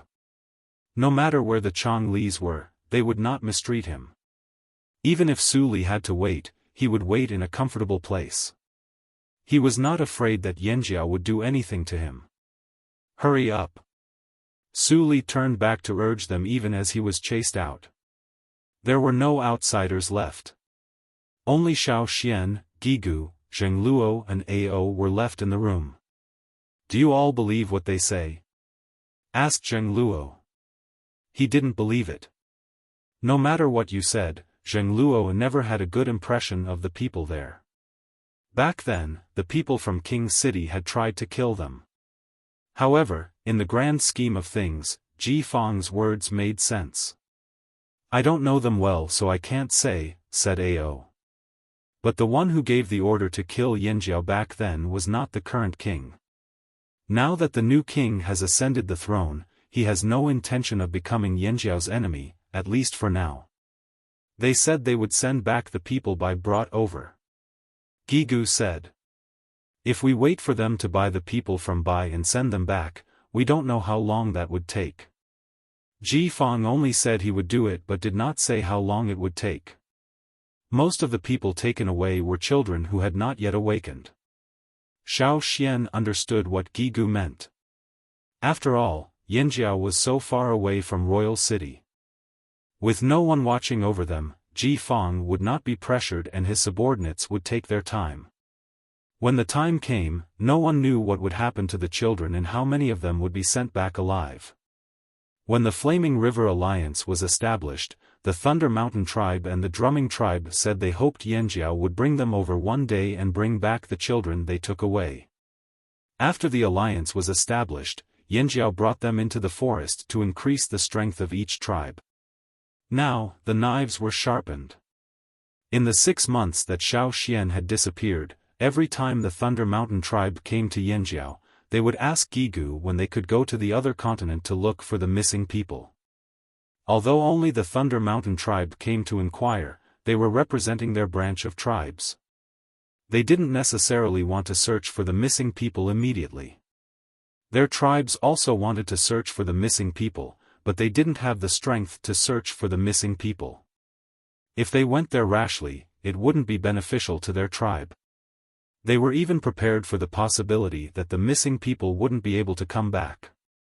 They asked Yanjiao time and time again because they wanted to test Yanjiao and understand Yanjiao's future plans. Speaking of which, although these tribes had joined the alliance and acknowledged Yanjiao's position as the leader, they were still suspicious and did not fully trust Yanjiao. Speaking of missing people, it's not just the children who were taken away as slaves, said Ao. When Xiaofan disappeared, there was an incident at the trading point. The drumming tribe led a few tribes to attack the trading point. That was why Ao had brought people into the forest to look for Xiaofan but had returned. According to normal thinking, Yanjiao was not to be trifled with. Plus, they had established the Flaming River Alliance. Normal people would not take the risk to pull the tiger's whiskers. However, the drumming tribe was crazy. They would even sacrifice their lives to achieve their goals. They were a bunch of lunatics. A bunch of lunatics could not be judged by common sense. After Xiaofan returned, he asked Ao about the drumming tribe. Ao only replied, "The drumming tribe is gone." The drumming tribe had not merged their fire seed yet. Ao had brought people to destroy the drumming tribe. The drumming tribe's fire seed had been destroyed by Guizhe. At that time, the drumming tribe's old rival, the drumming tribe, and a few other tribes in the Flaming River Valley who were skilled in martial arts had participated in the battle. However, after that incident, some people disappeared. They were not killed during the battle, they just disappeared. Even the shamans could not sense the auras of those people who disappeared. They could only sense that they were still alive, but they were very far away. There was once a travel team that said they saw some suspicious figures. Gigu guessed that they might be from the drumming organization. It was not just children who were kidnapped. Now, there might be adults who were kidnapped. This was why Gigu was cautious. Children needed time to grow up, but men in their prime could be used as coolies. This was only Gigu's guess. "I think we should go pick them up ourselves," Gigu said in a low voice. "Perfect, I want to see what the legendary royal city looks like." Zheng Luo and Ao did not say anything. They looked at Xiaofan. According to the rules of many tribes, other than the shamans, the leader had the absolute right to speak unless the elders joined forces to object. However, in Yanjiao, Xiaofan was an exception. His decision alone had great influence. He could even overturn Gigu's decision. After some thought, Xiaofan looked up. "All right." Since Xiaofan agreed, Zheng Luo and Ao had no objections. The four of them discussed for a while. Xiaofan wrote a reply on the animal skin scroll. As he wrote, Xiaofan said, "This new king is very clear about Yanjiao's movements." Indeed. Looks like the royal city has been keeping an eye on Yanjiao. They can even guess what Yanjiao is thinking. Gigu was already on guard when he saw Ji Fang's letter. Although many things were not confidential, he had a feeling that Ji Fang had spies here. Zheng Luo also decided to call the patrol leaders of the trading point over and give them a few instructions to check if there were any suspicious people nearby.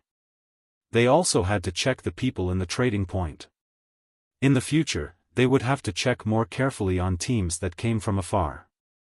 After the discussion, Xiaofan called someone to call Su Li over.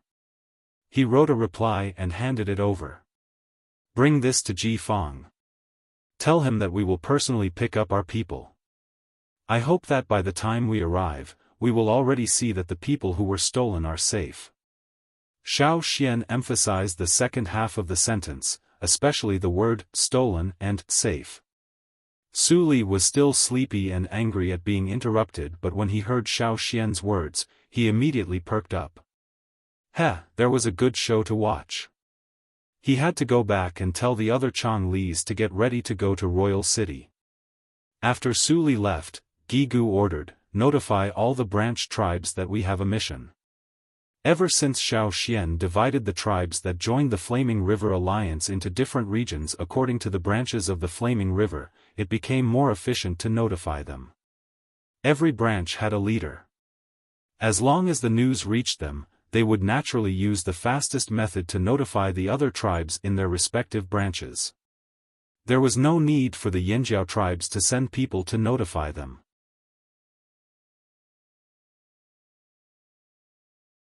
Chapter 8-10. About 10 people had gathered in the courtyard outside the forging room. Gongjiaren walked out of the forging room with a gleaming knife in his hand.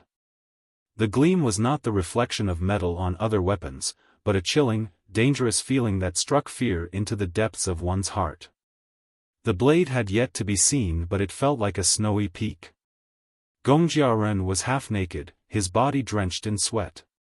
Due to the high temperature in the workshop, it was normal for people to be drenched in sweat. However, Gongjiaren and the other Gongjia family members who walked out of the workshop felt a burning sensation in their hearts. It was as if they were experiencing a combination of fire and ice. Their faces were flushed from the excitement of this newly forged knife, yet they were drenched in cold sweat. It was a contradictory feeling. They could still remember the chilliness of forging in the forging room. Every time they breathed, the hot air that entered their lungs would suddenly cool down in the next moment. After leaving the forging room, every muscle on their bodies was still trembling. They were exhausted and trembling. Recalling the changes in the knife after each strike, and the way it was now, the Gongjia family members were filled with endless emotions. They ignored the exhaustion in their bodies. This was the best metal weapon they had ever forged. Before the knife was completed, they had already judged it based on their professional intuition. It was different from the rest. The new bronze weapon was made from refined copper ore and green-faced fanged beast blood. This knife was made from crystal core and the blood of the star butterfly larvae during their metamorphosis.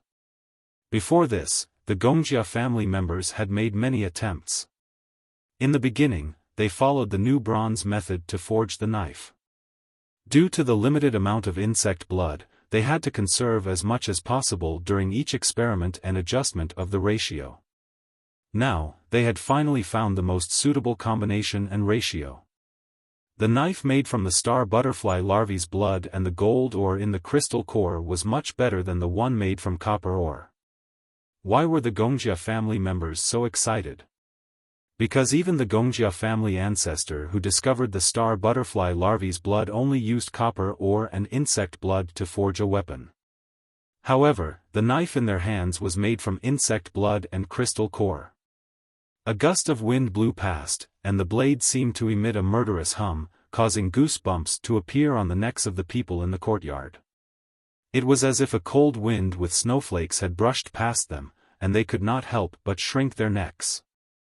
Gongjiaren took a deep breath and walked towards the Yanjiao family members in the courtyard, holding the knife with both hands.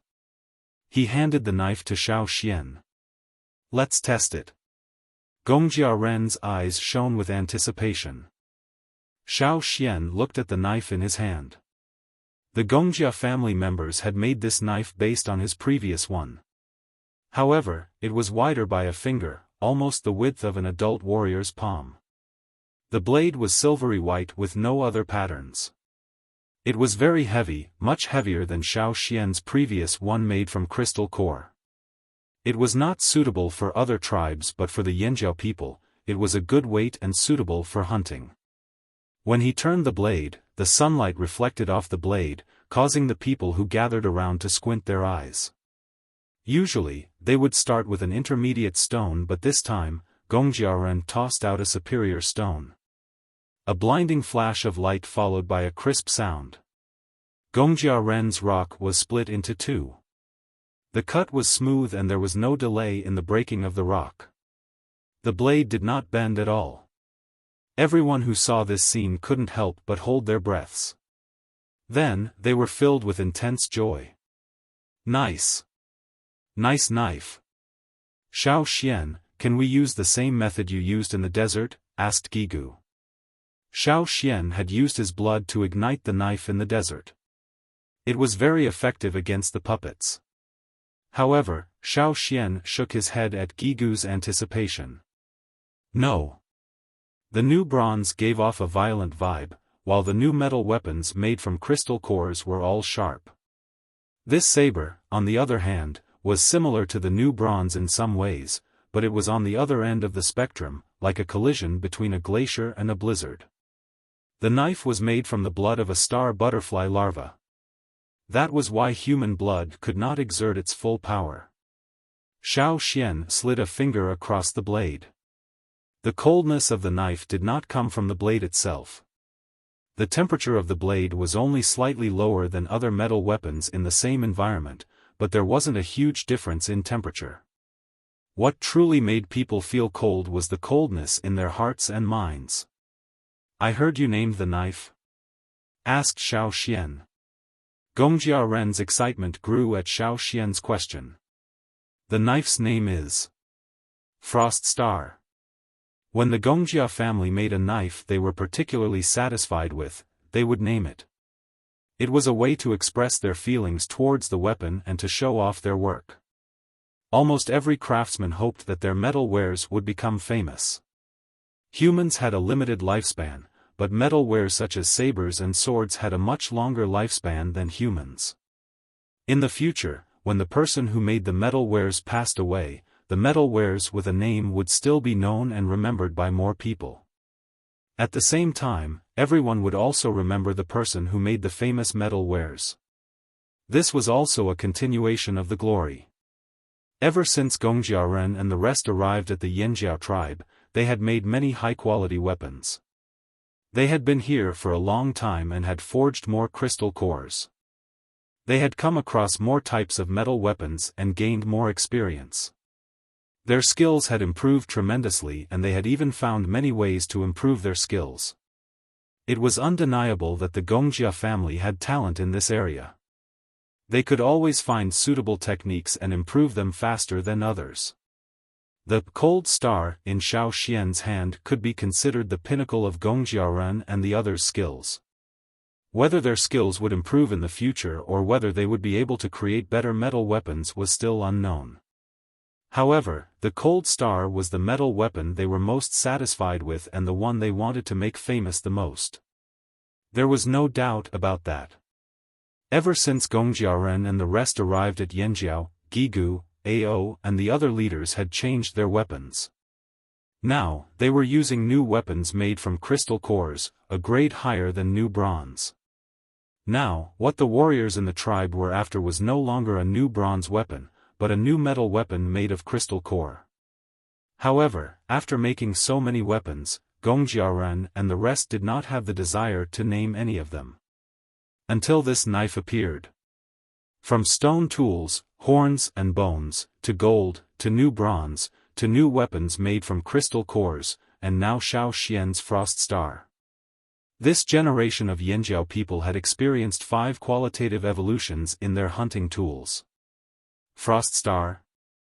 That's right. Gongjia Ren still remembered the white sparks that flew when they were forging. It was as if they were standing in the cold night sky and watching the stars fly by. Because time was limited, they had only successfully created one saber so far. In fact, they had also made a few knives in their experiments. Compared to normal weapons, these knives were naturally much better. However, to the Gongjia family's perfectionist OCD technicians, these were undoubtedly failures. They had to be melted down and not used in public. According to them, it's embarrassing and damaging to our reputation. Now that they had made Frost Star, Gongjia Ren and the rest had their own plans. They knew Xiaoxian was going to the royal city and there were many Gongjia craftsmen in the royal city. What would happen if their Frost Star met the craftsman's famous weapons? They had been forced to leave the Gongjia family. Perhaps in the Gongjia family's eyes, they were no longer important people worth mentioning. They were people who had been abandoned. They wondered how the Gongjia family members would react, and they saw Frost Star. Gongjiaren was filled with anticipation. If possible, they wanted to follow them to the royal city to witness it with their own eyes. Unfortunately, they could not go. They could not go to the royal city. If they went, they might never return. They were very satisfied with their lives in Yanjiao and were prepared to spend the rest of their lives here. Gongjiaren sighed as he looked at the cloud patterns on the handle of Frost Star in Xiaoxian's hand. It was good that they did not go. When the Yanjiao people returned from the royal city, they would naturally tell them. They were confident in Frost Star, but they were not the best craftsmen in the Gongjia family. When they thought of the Gongjia family full of talents, they were still a little nervous. At this moment, a sharp bird call came from the sky. It was Gigu's snow falcon. They're here. After Gigu's announcement, the tribes that had lost people in the past began to move. The snow falcon's call was to tell them that the tribes had arrived. Because the royal city was far away and it was inconvenient to travel by sea, there would be a limit to the number of people they could bring. It was impossible to bring all the tribesmen. In Guihe's notice, he said that the tribes would select their people to follow the Flaming Horn tribe when the time came. Tribes that worshipped martial arts and were physically stronger and more adaptable to new environments would have more people following them. As for tribes that were not physically fit for long journeys, although they would not send many people, they would provide some supplies for those who were about to travel. Everyone would help each other out. "How are things on the long boat?" asked Xiaoxian. Because they had decided to cross the sea, Xiaoxian had contacted the longboat tribe. Now that the longboat tribe's path to sea domination was getting better and better, the sea route had been established. If Yanjiao wanted to cross the sea, it would be most convenient for them to find the longboat tribe. After learning that Yanjiao was heading to the royal city, the longboat tribe also decided to go with them. They would be sailing with 3 new ships this time. "The letter just arrived this morning. The longboat people want us to wait at the usual place," said Gigu. This was not the first time they had worked together, so one sentence was enough to know what they were planning.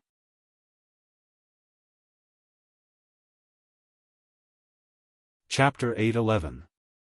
The number of people Yanjiao brought this time was much more than the last time they met the Taiha tribe. After deciding to go to the royal city again, Gigu picked 1,000 people from the tribe to go with them this time. Ever since he became the chief, he rarely went on long trips. After all, he was busy in Yanjiao and Xiaoxian took care of other important matters. He didn't have a chance to do anything. Now, he could finally go on a long trip. Other than Gigu, Ao and Ta were going with Xiaoxian. As for Duokong and Zheng Luo, they stayed behind to guard Yanjiao. Zheng Luo and Duokong were from the other side of the continent. Even if they weren't familiar with the royal city, they had seen other cities. Ao and Ta were different. They grew up here and only knew about the other side of the sea from other people. They only had a vague idea of the place and had always wanted to go and see it for themselves. This time was perfect. There were 1,000 people from Yanjiao and another 1,000 from other tribes. Gigu sent out a notice to invite the tribes who had lost people to come over. He also emphasized that there would be great risks. However, many of the tribes who came over this time didn't have any cases of missing people. Some even volunteered to go with them. Xiaoxian even saw the more timid Ji tribesman. "You lost people too?" Xiaoxian asked. The chief of the drumming tribe, Abuli, nodded vigorously. "Yes, we've embarrassed ourselves." "What did he say? How many are missing? Are they children or adults?" Abuli thought for a moment, his eyes flashing. My lord, the adults lost." Xiaoxian looked at the other 4 Ji tribesmen beside Abuli. When they met Xiao Xian's gaze, the 4Ji tribesmen hurriedly looked down at their toes. The toes on their big feet kept digging into the ground. They looked very nervous. They probably didn't know how to lie with their chief. Xiao Xian understood that Abuli was trying to find an excuse to follow him on this journey. He did not continue asking and left to check on the situation of the other tribes. Although each tribe didn't have a lot of people, like the Thunder Mountain tribe and the Drumming tribe, they only had 1 to 200 people. Even if they wanted to send more people, Gigu had already said that they couldn't send too many people. As for the other tribes, there were only a few of them. However, due to the large number of tribes that came, Xiao Xian's absence, other tribes had joined the Flaming River Valley. There were even tribes from the central region that had migrated over. In total, there were more than 1,000 of them. Hence, there were more than 2,000 people from the Flaming River Valley who had left this time. There would be even more people on the long boat. Although Yanjiao also built ships, there were only about 10 ships that could sail. This time, there were many people going. After meeting up with the Longboat tribe, they would borrow the Longboat tribe's ships. Ganxia decided to follow. After everyone was gathered, Yanjiao did not delay any longer and set off. The Longboat tribe's main camp had already moved to the seaside. However, they did not give up on the Longboat tribe's original camp. They had a backup plan. They only moved their main camp to the seaside. This time, Yanjiao's team would meet up with the Longboat tribe's original camp. Then, they would head to the seaside together.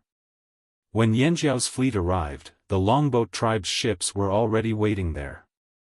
Because there were not many people on the Longboat tribe inland, the ships were relatively empty. Yanjiao sent some people over. The Longboat's ships are faster. Xiao Xian could clearly feel the changes in these ships compared to the Longboat tribe's old ships. The Longboat tribe's talent in building ships was similar to the Gongjia family's talent in smithing. No one could be envious of them. Xiao Xian looked around. The people in the Longboat team must have brought the gems they got from the other tribes. Many tribes here didn't value gems. They only regarded them as beautiful stones and were not as attractive as animal meat and grains. Therefore, the Longboat tribe could use cheap materials to trade with tribes who were willing to trade with them. Then they would transport the gems to another continent through the sea route and sell them at a high price to the people there. Then they would buy some useful things such as gold wares and other things back. The Longboat tribe's impression of the slave masters was that they were stupid but rich. Since the sea route was established, the Longboat tribe had made a lot of money. Back then, after the major tribes in the central region merged with their fire seeds, they all changed. Now, the richest tribe was the Longboat tribe. The fleet followed the familiar inland waterway, passing through the grasslands until they reached the seaside. Because the Longboat fleet came and went often, the tribesmen who lived along the waterway were shocked at first. Then, they ate and slept peacefully. However, this time, there were too many ships and people. It was obvious that this was a fleet made up of more than one tribe. That was why more people were looking at them. Faced with the curious gazes of the people along the shore, the people in the fleet who were traveling for the first time had mixed feelings. Of course, most of them were excited. Those who were chosen were not ordinary people. The Longboat's new base was located on the coast. There were many mountains near the coast, so the Longboat tribe did not build many houses here. Instead, they chose to dig caves. The last time Xiao Xian came, he could still see some houses and there were not many caves in the mountains. This time, there were fewer wooden houses and stone houses. However, there was a mountain that was almost hollowed out by them. There were many caves and passages in the mountain. Along the way, Xiao Xian heard from a few warriors on the long boat that they lived on the coast and preferred to live in caves because there were frequent storms. The wind was too strong. Even if the stone houses could withstand one storm, no one could be sure how many times they could withstand it. However, if they lived in caves, they did not have to worry so much. When the storm came, they would sail the ships back to the shelter behind the mountains and tie them up. Then, they would go into the caves and block the entrance. There were many ventilation holes in the mountains, so they did not have to worry about suffocation. Only the longboat people were familiar with the structure of the mountains. The terrain of the mountains was easy to defend and difficult to attack. The longboat tribe was very satisfied with this place. Otherwise, they would not have moved their base here so quickly. When the fleet arrived at the seaside port, Xiaofan saw a few people on the longboat not far away. They were chatting and laughing with something in their hands. A fish about half an arm long jumped out of the water. One of the warriors on the longboat caught the fish firmly in his hand. With his other hand, he took out a dagger and cut open the fish's belly. He took out the organs and washed it with seawater. Then, he ate the fish that was still wagging its tail. From time to time, he would spit out a few scales and continue chatting. Looking at this series of actions, these people were already used to this kind of life. Ha ha ha, long time no see, Yanjiao people. The chief of the longboat tribe, Mu Fa, laughed as he came over. Because they were often exposed to the wind and the sun, the people of the longboat tribe were tanned and stronger than before. Even though they looked thin and weak, the people of the longboat tribe gave people a sense of explosive strength. Their eyes were sharp. It was not that they were against the Yanjiao people, but the many things they had experienced during the voyage had imperceptibly given them this kind of gaze. They exuded a fierce aura from head to toe. They were not inferior to the Yanjiao people who were used to hunting dire beasts. The longboat tribe today was completely different from the longboat people in Gigu's memory a few years ago. When the two were put together, no one would have thought that they were actually the same tribe. When the tiger in their heart was released, they became more dangerous. This was the true face of the ambitious longboat people. Mu Fa, who was in the prime of his life, had enough time to realize his ambitions. He had already become the leader that generations of longboat people looked forward to. He had left a thick mark in the history of the longboat tribe. When the descendants of the longboat tribe talked about the longboat era, they would definitely mention Mu Fa, the legendary leader.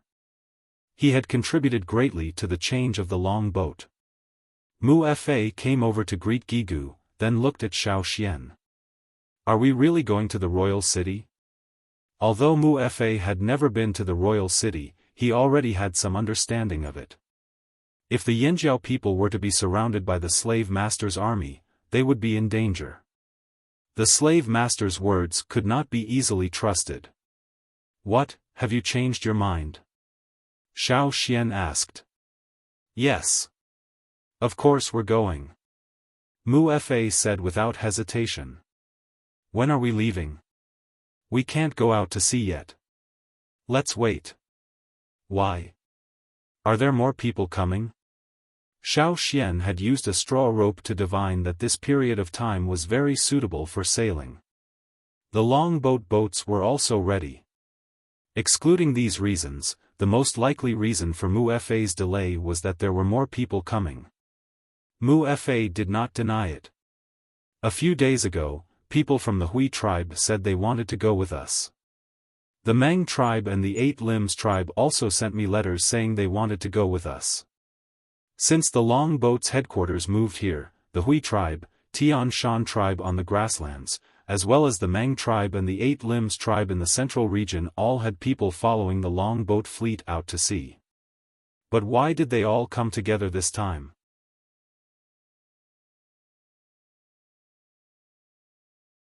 Chapter 8:12. The Yanjiao team waited for a few more days before the Hui tribe, Meng tribe, and Eight Limbs tribe arrived one after another. They were all familiar faces from these three tribes. There weren't many of them, less than 500 in total. However, all in all, the team that was going to cross the sea this time was huge.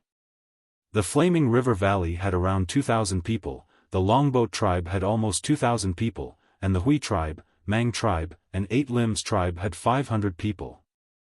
This number didn't sound like a lot, but it was already a huge number to the people on this side of the continent. After all, most tribes didn't have as many people as this number. This time, there were more than 100 ships of various sizes that were going out to sea. This included the Flaming Horn tribe's own ships and the 10 or so ships they bought from the longboat tribesmen after arriving here.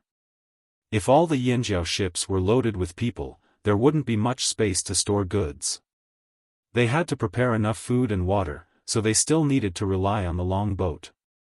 However, Xiaofan didn't expect Mu Fa to make such a big move. He used almost 80% of the longboat tribe's ships that could sail long distances. Xiaofan didn't believe that the longboat tribe didn't have other ideas. Thus, under Xiaofan's questioning, Mu Fa finally told him what he was thinking. He wanted to use this opportunity to show off and make a name for himself. He wanted to let more people know that the longboat people could sail, that their fleet was big, and that they had plenty of experience. Secondly, Mu Fa wanted to use this opportunity to find bigger business opportunities. Their previous business deals were only with small cities and merchant groups, but this time, he wanted to interact with larger merchant groups.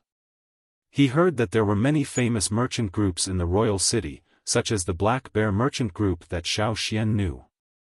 The Hui tribe was just curious and wanted to join in the fun. The Mang tribe wanted to observe the cultural development of the slave masters from a close distance and interact with them. The Eight Limbs tribe wanted to see if the royal city's silk products were better than theirs. They wanted to learn from them and improve their own silk weaving techniques. The different tribes didn't all have the same goal, but they all wanted to ride on Yanjiao's coattails.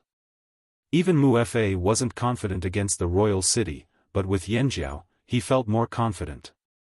Especially with Xiaofan, Mu Fa felt even more confident. The people they were waiting for had arrived, and the team finally set off. The route this time was different from the one Xiaofan took to pick up the Taiha tribe. This was a route discovered by the longboat tribe. After all, the destination was different. The last time they went to pick up the Taiha tribe, their destination was the forest, but the longboat tribe usually went there for trade. Even if they couldn't get too close to the cities, they couldn't go too far either. After the longboat tribe started their navigation mode, they had already opened up several routes. The route they were taking now was the most important one among the routes they had already decided on. It was also the route they sailed the most frequently. Life on the sea was undoubtedly boring. For many of the tribesmen who had no concept of sailing, this was a difficult experience, not to mention those who were seasick. Some of them were strong warriors who were good at fighting, but unfortunately, they were seasick. Fortunately, the people who came this time were carefully selected by each tribe. Even if they couldn't get used to it at first, they gradually got used to it after a while. Those who were good at swimming even had the courage to swim in the sea. The sea was different from the river. The longboat tribe's warriors had already warned them about the things they needed to pay attention to in the sea. As long as they didn't look for trouble, there wouldn't be a big problem. Xiaofan took Caesar with him this time. When they set off from the tribe, because there were limited boats and many people, Caesar had to follow the boat on land. Later, with the help of the longboat tribe's boats, Caesar was able to get on the boat. During the voyage, Xiaofan learned some things from Mu Fa. However, the longboat tribe hadn't been to the core area of the mainland, so most of the things they learned were from others. It was hard to tell whether it was true or false. With the improvement of the boats and adaptation to life on the sea, the longboat tribe's sailing time was much shorter than Xiaofan expected. When they saw the land, many people in the fleet felt as if they were alive again. "That's our longboat's important stronghold here," Mu Fa said to Xiaofan as he put away the monocular and pointed to the front. The monocular in Mu Fa's hand was given to him by Xiaofan. Mu Fa also had people copy it, but the final product was far inferior to the one given by Xiaofan. Therefore, Mu Fa always carried this monocular with him. This thing provided a lot of convenience for their voyage. Xiaofan looked at the land that appeared in the distance. On the fleet, Mu Fa had already asked people to release smoke as a signal. The other side quickly responded by lighting up the smoke, indicating that everything was fine. The fleet didn't need to worry about anything else and could directly go ashore. For this stronghold, the longboat tribe had spent a lot of effort. Because the two continents were getting closer, more and more people knew that there was another continent besides their own. Therefore, more and more people tried to cross the sea and go ashore. At first, everyone only knew that there was a place where the two continents were almost connected. It was undoubtedly the safest to go from there. They didn't need to worry about the weather changes at sea and the huge sea monsters that would come out from the sea to tease the ships from time to time. However, because of the war between Rock Hill City and the Royal City, people avoided that place. There was even a long stretch of coastline nearby that was guarded by the army. Other organizations that wanted to cross the river had to find another place. As time passed, more and more sea routes were discovered. The longboat tribe was one of them. When they first arrived, they also had conflicts with the local organizations here, but they were resolved forcefully. Now, there were also some sailing groups here that knew of the longboat's existence. However, after several tests, they temporarily gave up on the idea of destroying the longboat. However, they still had to be cautious. This was also the reason why Mu Fa asked people to release the signal after seeing the stronghold. As the land got closer and closer, the people on the ship could see the situation on the shore clearly. The longboat tribe chose this stronghold. The environment was very similar to the new headquarters on the other side. When the longboat tribe chose this place, they deliberately chose a place with similar terrain and environment to set up their base. Gradually, it developed into what it was today. After arriving, the team would rest here for 2 days before heading to the nearest city. Those who weren't used to the sea would rest on land. Those who were used to life on the ship would rest directly on the ship. Xiaofan had already understood the surrounding terrain from Mu Fa. After landing, he brought people to the forest to look for food. This wasn't a dense forest where fearsome beasts lived. Fearsome beasts were rare and there were only a few wild animals. However, at this time, they didn't need to care so much. Xiaofan, do you think the royal city has received your reply? Do they already know that you're coming? Mu Fa asked. Thinking of the efficiency of the Chongli's people, Xiaofan said with certainty, if nothing unexpected happens, the royal city should already know. As for whether the smaller cities know, that's hard to say.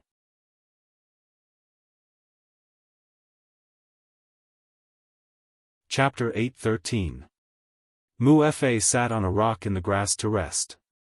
Beside him were a few longboat tribe members who had just returned from scouting. The rest of the longboat tribe and Yanjiao's team were still behind.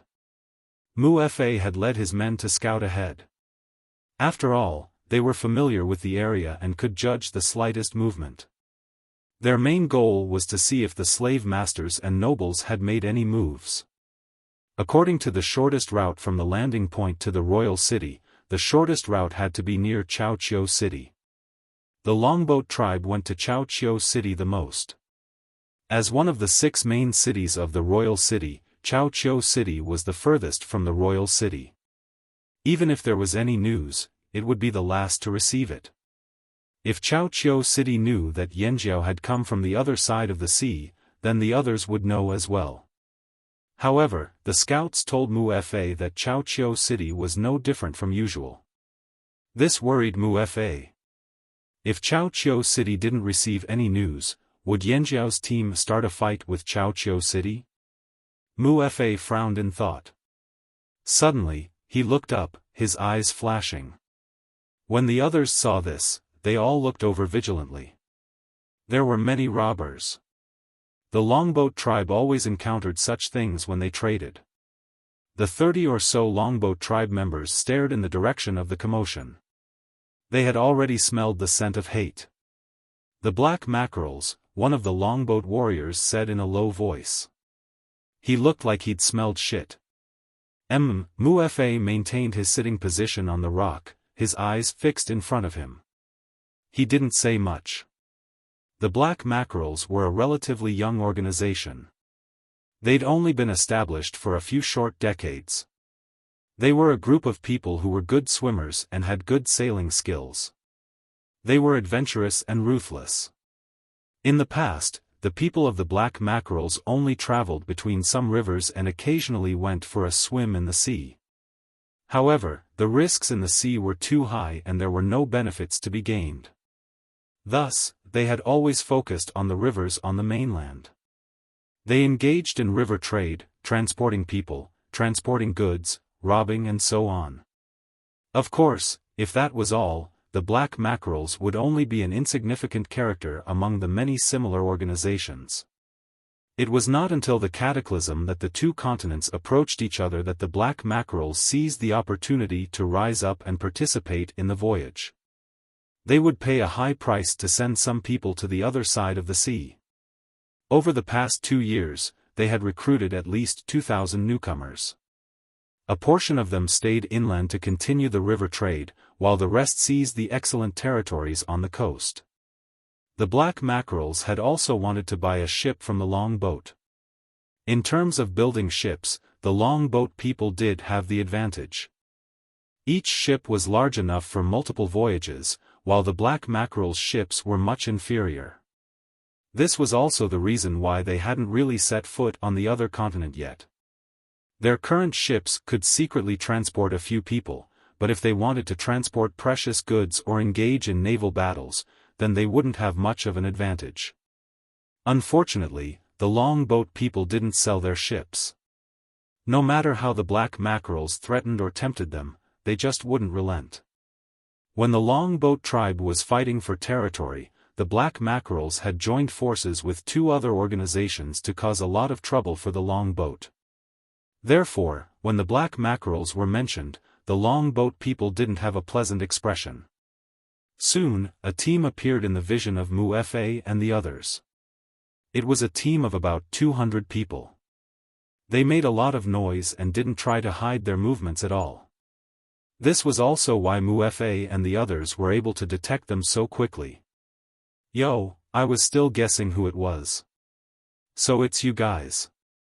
In the front of the team, the leader was wearing a gray leather coat. This was not the skin of a land animal, but the skin of a fish beast in the sea. More than half of it was shark skin, which was also the favorite skin of the Black Mackerels. There were also some dark red polished beads hanging around his neck. These were all ornaments polished from bones and stones that could only be found in the sea. This person's name was Sea Sand, and he was the current leader of the Black Mackerels. Mu Fa looked at the team behind Sea Sand. There were 5 bowhorn giant bulls pulling wooden carts. The carts were filled with goods. Looking at the direction they came from, they must have gone to Chaoqiu City to make a deal. The movements of the 5 bowhorn giant bulls were too loud. They couldn't hide even if they wanted to. The bowhorn giant bulls were commonly used to pull carts in this area. They were bigger than the other bulls. The horns on their heads were like open bows. Their horns were bigger and longer than other bulls.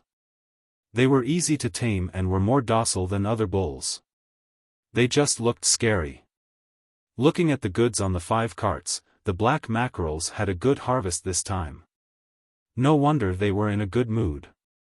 Seeing that Mu Fa didn't respond, Sea Sand was surprised. If it was in the past, the people on the long boat would have given them a cold snort. But now, the people on the long boat didn't seem to want to talk to them. However, it didn't matter if they didn't say anything. Seeing that there weren't many people on the long boat, Sea Sand's rough face revealed a hint of cunning. He tilted his head slightly to look at the few people beside him. They exchanged glances. They could tell that the other party was also planning to teach the people on the long boat a lesson. Sea Sand's actions weren't subtle. He knew that the people on the long boat had seen it. He wanted to see their flustered and exasperated faces. But when Sea Sand looked over, he realized that the people on the long boat had strange expressions. They didn't seem worried. Instead, they seemed to be mocking them. A hint of surprise flashed across Xiaofan's eyes. The cunning smile on his face disappeared. The people on the long boat's reaction was very strange. To be able to become the leader of the black mackerels and lead the entire black mackerels to rise quickly, Xiaofan was quite perceptive. He made a hand gesture behind him, indicating that the people on the team shouldn't be impulsive. Why were the people on the long boat so calm in the face of their deliberate malice? Where did their confidence come from? Just as he was thinking about why, a few birds flew across the sky. Moo! 5 bow-horned bulls stomped their huge hooves and cried out anxiously. The people on the black mackerel's team tensed up. Be alert! Someone's coming. The smile on Xiaofan's face disappeared. He was serious. He retracted his gaze from the sky and looked at the forest behind Wuxia and the others. The footsteps were getting closer and closer. Xiaofan's ears twitched. He could even hear the footsteps of predatory beasts. The size of the beasts shouldn't be small. Who is it? Crack, crack, crack, a series of sounds of branches breaking rapidly approached. A gray wolf's paw stepped out of the forest. The wolf's back, which was much taller than a human, easily broke the surrounding trees. The wolf's mouth was biting a bleeding deer. The warm breath from the wolf's blood-stained teeth blew out. The surroundings seemed to be contaminated by the smell of blood. The atmosphere suddenly became tense. Xiaofan realized that there was a person riding on the wolf's back. After that, another 20 or so people walked out of the forest one after another. One of them was carrying a snake that was as thick as 2 people. The snake's head had already been cut off. The person carrying the snake coiled up the snake's body and tied it with rattan grass. He swung the snake around casually as if he was swinging an ordinary rope instead of a snake. The murderous aura that came from hunting increased even more after seeing Xiaofan and the others. It was different from the murderous aura of the people on the long boat. It was different. It was more like the murderous aura that came from deep in the mountains where the beasts gathered.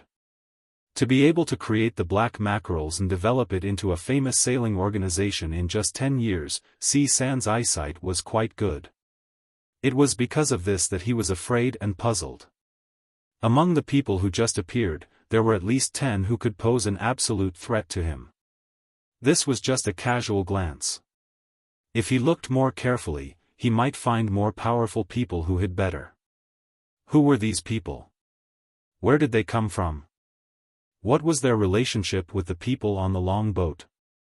The more he thought about it, the stranger it felt. Xiaofan's pupils shrank and his eyelids twitched.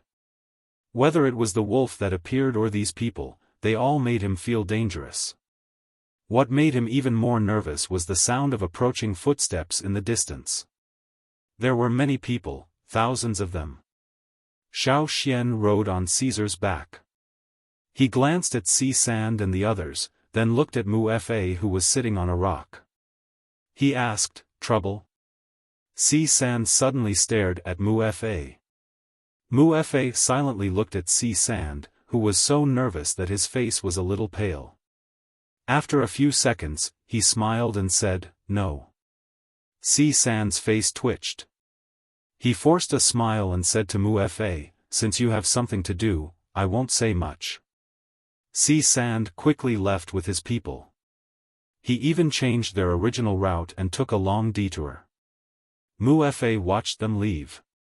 Actually, it wasn't that he didn't want to use this opportunity to attack Xiaofan, but if they attacked the black mackerels this time, the black mackerels would definitely attack the long boat's stronghold while they were away. The black mackerels were very vengeful. According to Wuxia's understanding of the black mackerels, if he let them go this time, Xiaofan would definitely not use this opportunity to cause trouble for the long boat's stronghold. Although he didn't like Xiaofan's way of doing things still had a bit of redeeming qualities. Mu Fa believed that Si Sand, who left in a hurry, understood the meaning of his last look. At the same time, Mu Fa secretly let out a sigh of relief.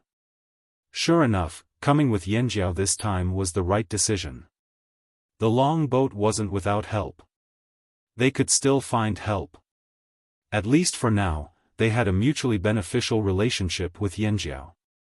On the other side, Si Sand ran far away with his people. After confirming that no one was chasing them, he let out a heavy sigh of relief. He was unwilling to give up, but also thankful.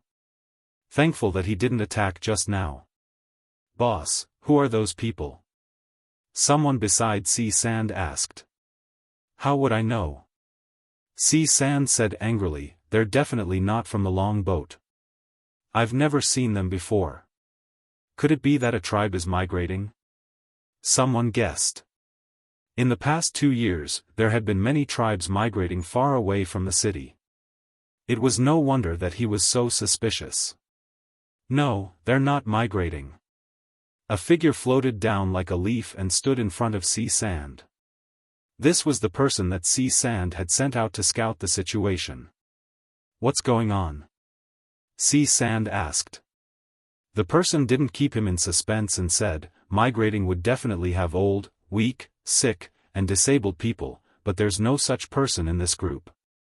No matter if it's a man or a woman, they're all very healthy and strong.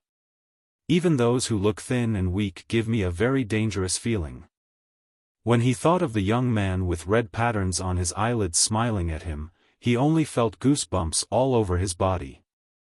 The feeling of danger flashed by, but fortunately, that person didn't attack him.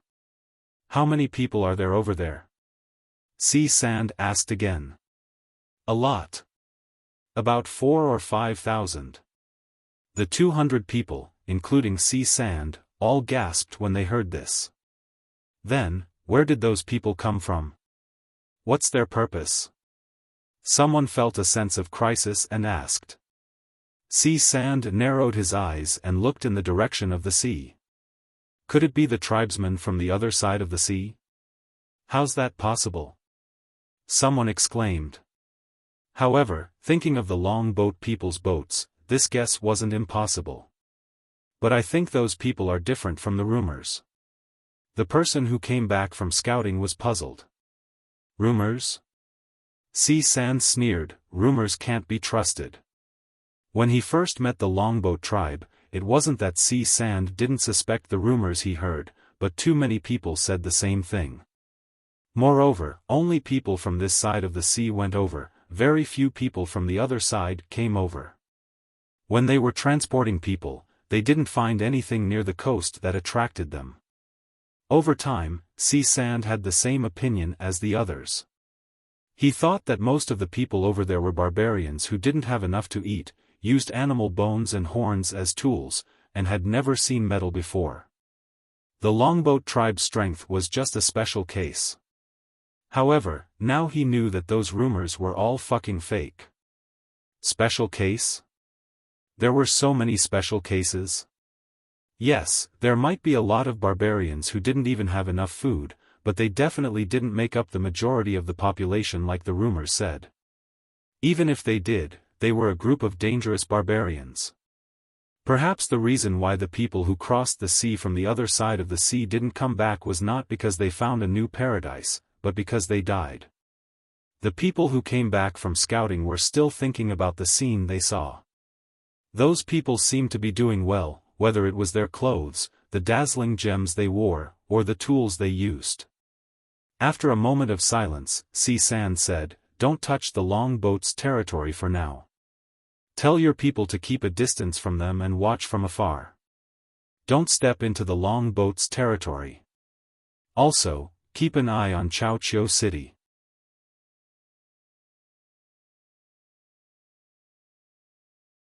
Chapter 8:14. Chaoqiu City, City Lord's Residence. City Lord Xiaofan felt his eyelids twitch early in the morning. He had a feeling that something big was about to happen, but he could not figure out what it was. However, as the lord of a city, even if he was frustrated, Xiaofan still appeared as calm as usual. He even walked around the garden and looked at the precious flowers and trees that the slaves had taken care of so carefully. The flowers and plants in the garden gave off a refreshing fragrance that calmed the mind. That was why Xiaofan liked to think in the garden. Smelling the familiar fragrance, Xiaofan's uneasiness faded. However, he did not dare to be careless. To be able to become the city lord of Qiao City and keep it safe until now, he naturally had the ability. He trusted his instincts. What was going on? Xiaofan lowered his head and looked at the lush greenery in front of him. Just as he was thinking, there was a sudden shout. "Not good. Not good, father." A well-dressed young man panted as he rushed over. Xiaofan frowned. He had always taught his children to be calm and collected. His children usually behaved well, so why were they so rash today? "Why are you panicking?" Xiaofan's voice was not loud, but his tone was stern. He was clearly unhappy with this person's behavior. The one who rushed over was Xiaofan's eldest son, Xiao Chuan, who had the highest chance of inheriting the position of city lord in the future. Normally, Xiao Chuan would do his best to leave a good impression in front of his father, mimicking his father's mannerisms to a certain extent. But today, he was too shocked. His usual calmness was nowhere to be found. However, Xiaofan's tone brought him back to reality. Pausing, Xiao Chuan took a deep breath and quickly said, "The sentries sent word that someone is coming." Ever since the situation had changed, Xiaofan had sent a group of sentries to keep an eye on Qiao City surroundings. The moment there was any movement, they were to report it immediately. A few things had happened during this period, but they were all small problems. Hearing Xiao Chuan's words, Xiaofan's brows twitched. Could this be the reason for his uneasiness this morning? "Who are they?" Xiaofan asked. I don't know." Seeing Xiaofan's frown, Xiao Chuan hurriedly continued, "Although we don't know who they are, the sentry said that they might be from that direction." He pointed in the direction of the sea. "Where are they from?" Qiao Kong asked curiously. "Are they tribesmen like the Longboat tribe?" From time to time, the Longboat tribe would come to Qiao City to trade. Xiaofan knew this, but until now, he only knew that the Longboat tribe was an exception. He heard that the tribes on the other side of the sea were very weak, and the Longboat tribe was the strongest tribe there. The Longboat was the strongest. This was actually a boast made by the Longboat tribe when they first came. Moreover, for a long time, only the Longboat tribe traveled between the two continents, so many people gradually believed it. Xiaofan also knew that due to the influence of the war and the situation, as well as the fact that many places had begun to build cities, the slave masters and nobles had begun to buy slaves in large quantities. Some of the small and medium-sized tribes that originally lived inland had been forced to flee deep into the mountains and forests. It was difficult to find them, and the difficulty of capturing slaves had increased. Therefore, many slave trading organizations had extended their hands to the other continent, such as the largest slave trading organization, Bai. This also made Xiaofan believe that the tribes on the other side of the sea were a bunch of people who were about to become slaves. When navigation technology matured and trade became more stable, Xiaofan wanted to reach out and enslave the people on the other side, taking the gemstones and salt for himself. But now, there were people other than the Longboat tribe here? Why not just enslave them? How many? Xiaofan asked. 4 to 5,000. Xiao Chuan stammered. How many? Xiaofan raised his voice in disbelief. 4 to 5,000? Xiao Chuan nodded vigorously. The sentry said they were all quite strong. It didn't seem like they were migrating, more like, they were moving with a purpose. Xiaofan opened his mouth, wanting to say something, but suddenly seemed to be stuck. His expression changed rapidly. This number, in the current environment, was indeed not a small number. 4 to 5,000 people, and not all of them were fleeing or migrating. They were all quite strong. Xiaofan came to the conclusion that they were about to attack the city. Xiaofan could not remain calm. He pushed Xiaochuan aside and ran out of the garden like a gust of wind. In Chaoqiu City, the trading team that had come from afar was busy. They were already familiar with the trading methods here. Whether it was the streets full of shops or the free trading area designated by the city lord, they could walk there with their eyes closed. They were very familiar with the daily activities and where they could hear the gossip.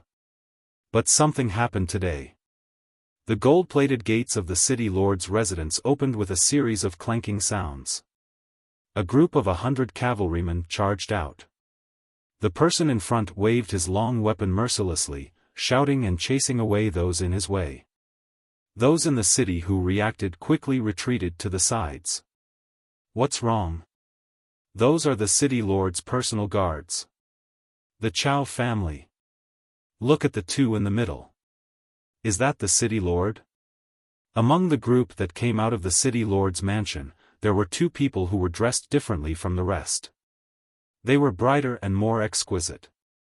They were Xiaofan and Xiaochuan. Usually, Xiaofan would take a carriage, but now that he was in a hurry, he rode a horse. They're heading towards the city gates. What's the city lord doing there in such a hurry? Looking at the group of people rushing over, anyone with a bit of foresight could tell that something was about to happen. Something was wrong. After reaching the city gates, Xiaofan climbed up the tower and looked into the distance. His heart tightened. Although he could only see a few black dots, he knew that Xiaochuan was right. There were also some suspicious figures in the air. Close the city gates. Xiaofan shouted and ordered the archers to get ready. Those figures in the air were not ordinary birds. Rumble, the heavy city gates were closed. There was a group of people who had just arrived outside the city. Before they could enter, they were stopped outside. No matter how they shouted, begged, or bribed, the city gates would not open. The city lord was personally guarding it. Who would dare to open it? Not only the people outside the city, the people inside the city were even more confused. The groups that wanted to leave the city were all stopped. The onlookers also came closer to the city gates. If not for the Chao family blocking them, they might have already gathered in front of the city gates to see what was going on. Why are they closing the city gates in the middle of the day? Someone was unhappy. That's right, even if something happened, we have to know. It would be easier to escape if we knew. Everyone thought. This doesn't look good. Should we think of a way to leave first? Climb out? Everywhere is heavily guarded at this time. We can hide first. Don't guess blindly. Let's wait and see.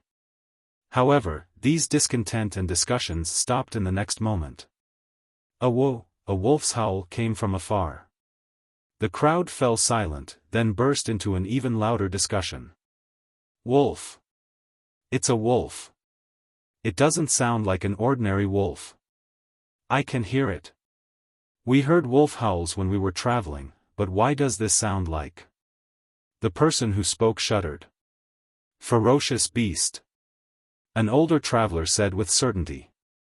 Their group came from deep in the mountains, so they knew the difference between the howls of wild beasts and ferocious beasts. That howl could only be made by ferocious beasts. Ordinary wild beasts would not be able to make one's hair stand on end. It was as if every nerve in one's body was tense. Caw, high up in the sky, a few eagles flew past and circled above Chaoqiu City. It's too high. It's not easy to shoot, an experienced archer said.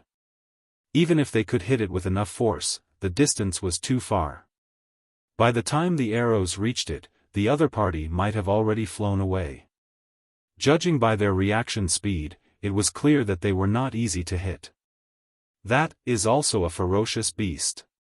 What's going on? What the hell happened? Is someone attacking the city? The crowd had their own guesses, and their thoughts were like wild horses that had broken free of their reins, running in all directions. At this moment, Xiaofan stood on the city gate tower, his brows furrowed so tightly that they could snap tree branches. Xiaochuan had already received orders to mobilize his men. Xiaofan looked at the approaching group, trying to guess their identities and what to do next. There were 3 large flags in the approaching group. Xiaofan recognized 2 of them. One was the flag of the Longboat tribe, while the other made Xiaofan's heart ache. Yanjiao. He recognized Yanjiao's totem because the royal city had issued an order to hunt down Yanjiao's migration team. The order had drawn Yanjiao's totem on it. Later, Xiaofan had done some research on Yanjiao. Back then, when the royal city had asked for reinforcements, Xiaofan had deliberately delayed. It was not that he wanted to help Yanjiao, but that he did not like to waste his own forces. If the royal city wanted to fight, so be it.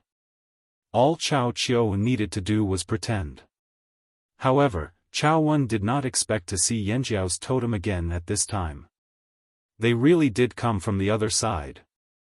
Other than Yanjiao and Longboat's totem flags, the third flag was very unfamiliar. There was a strange symbol on the flag that looked like a snake. He had never seen it before, so he didn't know which tribe it belonged to. No matter what, Xiaofan only had one word in his mind: this was bad. As for the flag that Xiaofan found unfamiliar, it was not the totem flag of a tribe. It was a new flag. New did not mean that it was made of new material, but rather that it had only been made recently. Before the Yanjiao team left, all the tribes in the Flaming River Basin had received the news and rushed to the trading point. When the tribes were preparing their totem flags, Xiaoxian suggested making a flag that belonged to the Flaming River Basin Tribal Alliance. As for the totem patterns on the flag, because the Great Alliance was not an alliance of just one tribe, there were many of them and there would be more in the future. It was impossible to use a tribe's totem on the flag. Even for the Flaming Horn tribe, using the Twin Horn totem would attract strong opposition from other tribes. When it came to totem matters, tribesmen were very stubborn and would not agree even if you killed them. That was why Xiaoxian used a familiar symbol that no one had ever seen before: a dragon. The dragon was based on the general shape of the flaming river that Xiaoxian was familiar with. The Yanjiao people did not object to Xiaoxian's decision. They also thought that Xiaoxian's suggestion was very good. The other tribes who came later also had no objections. Since the flag was based on the flaming river, of course they agreed. When Xiaoxian mentioned that he would put the totems of all the tribes of the Flaming River Alliance on the dragon flag, they couldn't wait to put their totems on it. However, time was tight and they were very cautious about totems. They wouldn't draw a totem on a flag with symbolic meaning without any ceremony or preparation. That was why until now, there was only the dragon in the shape of the flaming river on the Flaming River Dragon flag.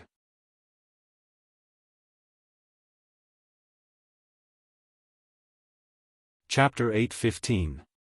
The 3 flags represented Yanjiao, the Flaming River Alliance and the Longboat tribe.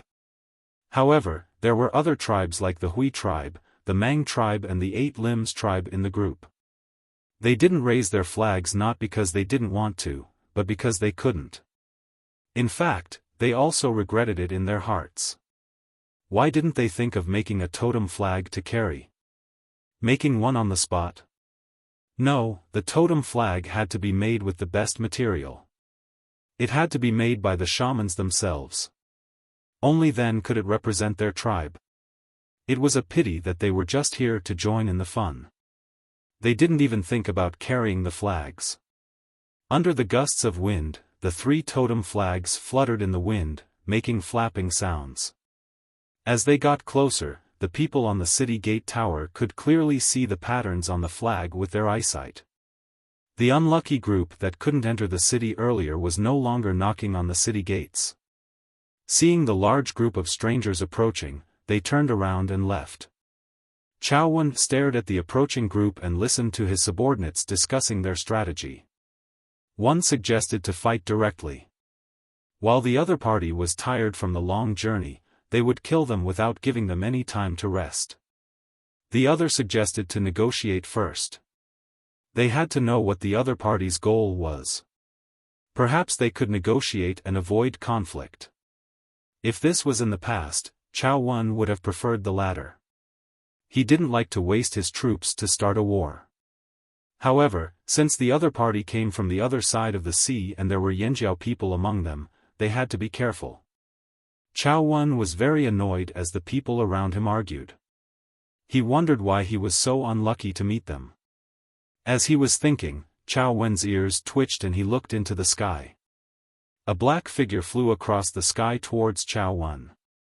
Xiaofan's face lit up as he raised an arm. The next moment, the flying figure landed. It was a black bird about the size of 2 palms. When it flew, it was like a pair of elongated scissors.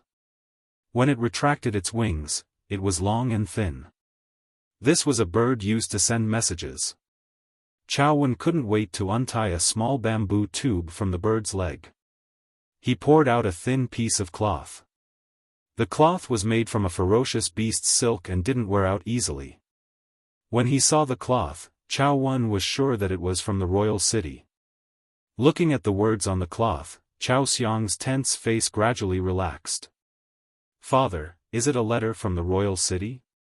Xiao Chuan, who had already mobilized his troops, ran up the city gate tower, sweating profusely. "Yes." Xiaofan replied absent-mindedly. Then, he carefully read the strip of cloth again. He let out a long sigh and said, "Open the city gates." Xiao Chuan, who was waiting for orders, was stunned. He thought that they were going to start a war. Why did they open the city gates? Seeing Xiaofan frown, Xiao Chuan knew that his father was unhappy again. He hurriedly shouted at the city guards waiting for orders, "Open the city gates." The city guards waiting below were also dumbfounded when they saw this result. Seeing that Xiao Chuan was not joking, they looked at each other and then followed the leader. They carefully opened the city gate, almost moving the gate bit by bit, as if they were afraid that something would happen if they opened it too quickly. They looked through the crack of the gate at the approaching group outside the city. Roar! The crowd that was squeezing towards the city gate saw this and instantly exploded. They all retreated, keeping a safe distance from the city gate. Only 300 people entered the city. The rest did not approach the city gate, but waited outside. Xiao Xian led Caesar into Chaoqiu city. The others followed closely behind. The city guards did not even dare to collect the entrance fee. After Xiao Xian entered the city, he did not continue walking in the royal city.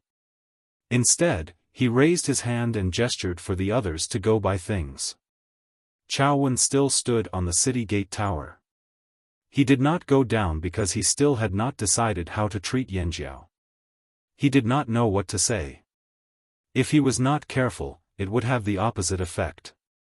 Thus, Xiaofan's strategy was to remain unchanged. After the Yanjiao people entered the city, they did not even think of greeting them. Instead, they entered the city like the other traveling groups and went to various destinations to trade.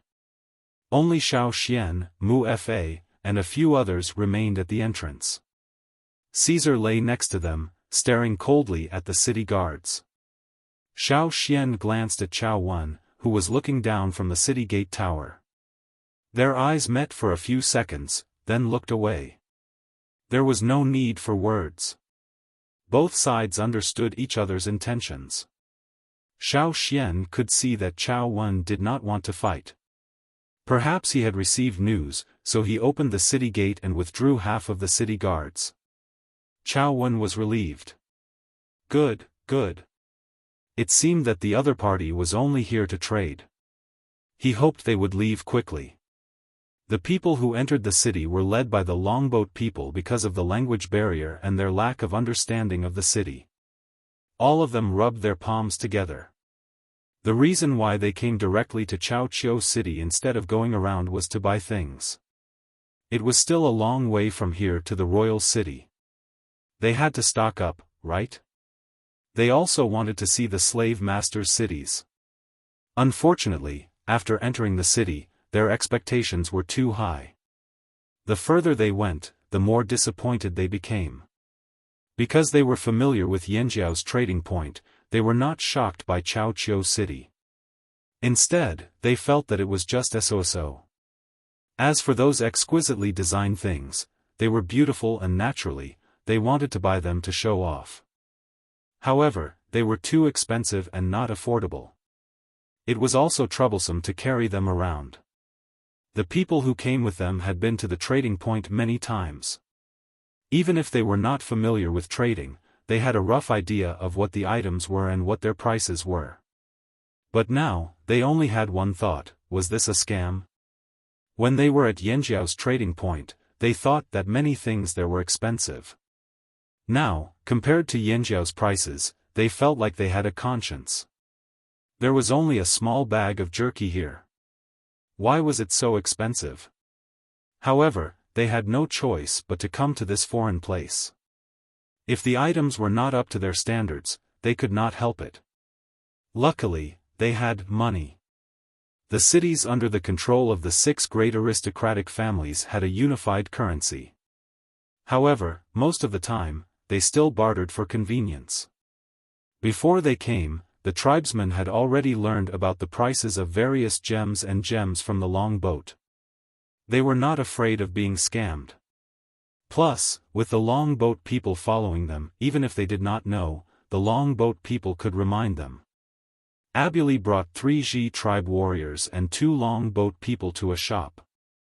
This was a shop that sold food, from grains to biscuits to meat. It was also one of the shops that travel teams often visited. From a tribe to a trading caravan, then to a shop spread throughout the city. Abuli had already learned about this change from the long boat people on the way here. That was why after a few curious glances, he did not look at the people inside anymore. Instead, he focused on the goods in the shop. Someone was moving boxes in the shop. When the person heard someone coming, he put down the box. Before he could straighten his body, he saw 3 pairs of large feet standing at the entrance of the shop. Although it was strange to see such large feet, it was not scary. Different tribes had different styles, so he got used to seeing all kinds of people. What surprised him was that these 3 pairs of feet had rough toes and wounds, just like beggars. The people in the shop thought that they were beggars who could not find a place to stay and could not even be slaves. They were about to chase them away when they looked up. The people in the shop froze as they looked at the dazzling jewels around Abuli's neck. The sparkling and translucent crystals reflected part of the Yangguang's light, while the other part refracted the rainbow-colored light. It was very dazzling. Each of them was as thick as a child's arm. The people in the shop closed their eyes and opened them again. It was not an illusion. You guys. The words he wanted to say were stuck in his throat because he was too shocked. His eyes were wide open. Many travel teams did not show off their wealth, afraid that others would know they had good stuff. But now, the people standing in front of the shop had the aura of a nouveau riche. They did not seem to have any intention of hiding their wealth. Weirdos. Abuli did not care about the people in the shop who were like wooden poles. His eyes were fixed on the bags of grains of different colors and shapes, as well as the dried meat that was easy to carry during travel. There were many types. Although the quality was not as good as the goods from Yanjiao, there was a lot of variety. It was dazzling. Tell me, which one do you want? Abuli asked the 2 people beside him. He was having trouble choosing. That one. A warrior from the drumming tribe pointed at a type of grain nearby. The grains were plump and big enough. They looked delicious. Abuli waved his hand. Buy. That one. The other person pointed at a type of grain. Abuli glanced at it. Buy. And this one. This one looks good too. Sigh, that one looks delicious. Buy. Buy.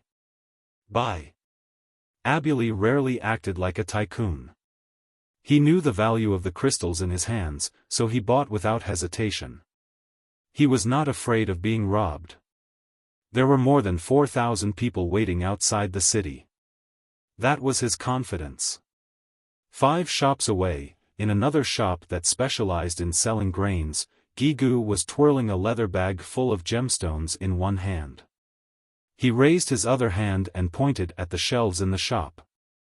This one, and that one over there. Give me 100 bags of each. Huh? The people in the shop were stunned. Why, you don't have any? No, we have. Seeing that Gigu was about to leave, the shop owner hurriedly stopped him. What a joke. How could he let go of such a rare opportunity? Some people looked around and realized that there were not many things that could arouse their interest. They fell into a state of, we have money, but other than food, we don't know what else to buy. There were very few gemstones on this side of the continent. Why was it like this? Why was there such a difference between the two continents? The main reason was the core seed. The reason why there weren't many gems here was because of the existence of the core seed. Even though there were many different types of gems here a long time ago, after the core seed appeared, the gems gradually changed and became metal ores. The rarer something was, the more valuable it became. When the nobles fell in love with the gemstones, the value of the gemstones also increased. Unfortunately, gemstones were hard to find. High-quality gemstones were even harder to find. Many slave owners purposely sent their slaves to dig for gemstones, but in the end, the number of gemstones they found was less than the number of slaves who died from exhaustion. However, to the tribesmen on the other side of the continent, they could wear a bunch of gemstones and play with them. If they felt like it, they could even throw a bunch out and return to nature. Because the core seed did not fall there, all the gemstones existed according to the natural laws. For example, places like the drumming tribe were rich in gemstones. They had more gemstones than food. This was also one of the methods the longboat tribe used to make a fortune. The people of Chaoqiu City, as well as the local expedition teams, had a deep impression of the Yanjiao team. They were stupid and rich.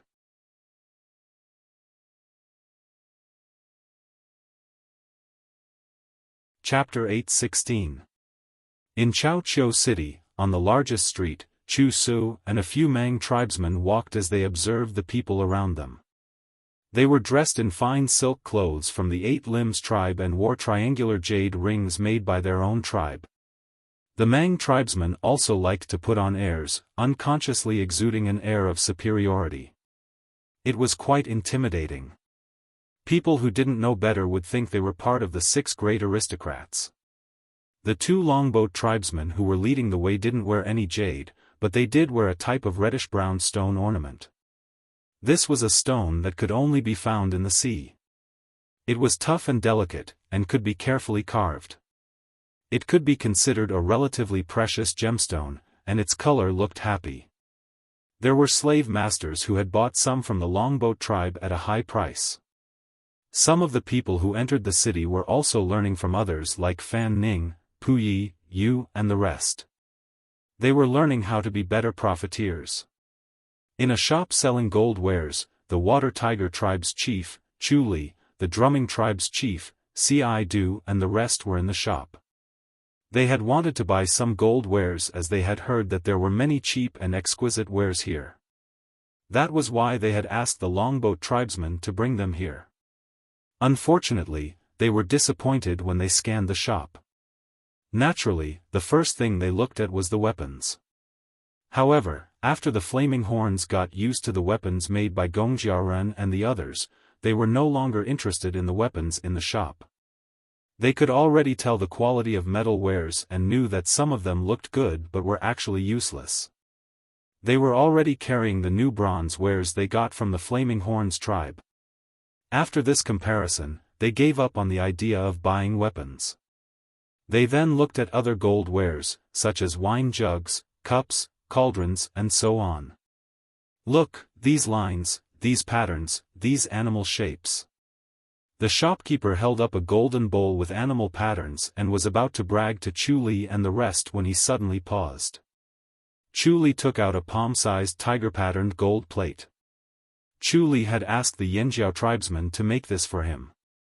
On one side was the Water Tiger tribe's tiger-patterned totem, the other side was engraved with the words Water Tiger. There was also a circle of rippling patterns around the plate. The people in the shop stared at the gold plate in Chu Li's hand. With their eyesight, they could tell that this was the work of a master craftsman. Other than a few treasures in their shop, the rest could not compare to this one in terms of craftsmanship. Craftsmen's work were hard to get. In terms of craftsmanship, if the Wuxia family claimed to be second, no one would dare claim to be first. This was the difference in skills. However, most of the Wuxia family's craftsmen's creations ended up in the hands of the aristocrats. Very little was sold. The shop owner wanted to raise the price, but when he saw the item in the other party's hand, he suppressed the thought that had just appeared. They were on a completely different level. Now that someone was trying to trick you into buying a substandard product, would you take the bait? A person who had become a leader would not be so stupid. So this man was not ignorant, he had high standards. Now, the shopkeeper was honest. Some people were gullible, some were not.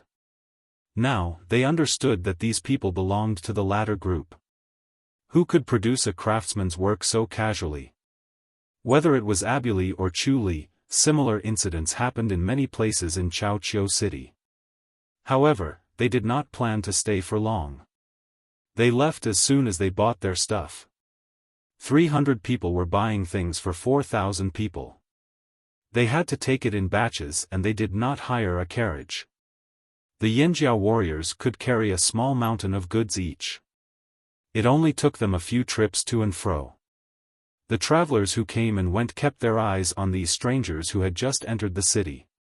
These people gave them a sense of danger. As a result, the locals did not come forward to ask about them. They were too cautious and did not dare to speak rashly. They could only observe them closely. Towards unfamiliar and dangerous people, they were always cautious.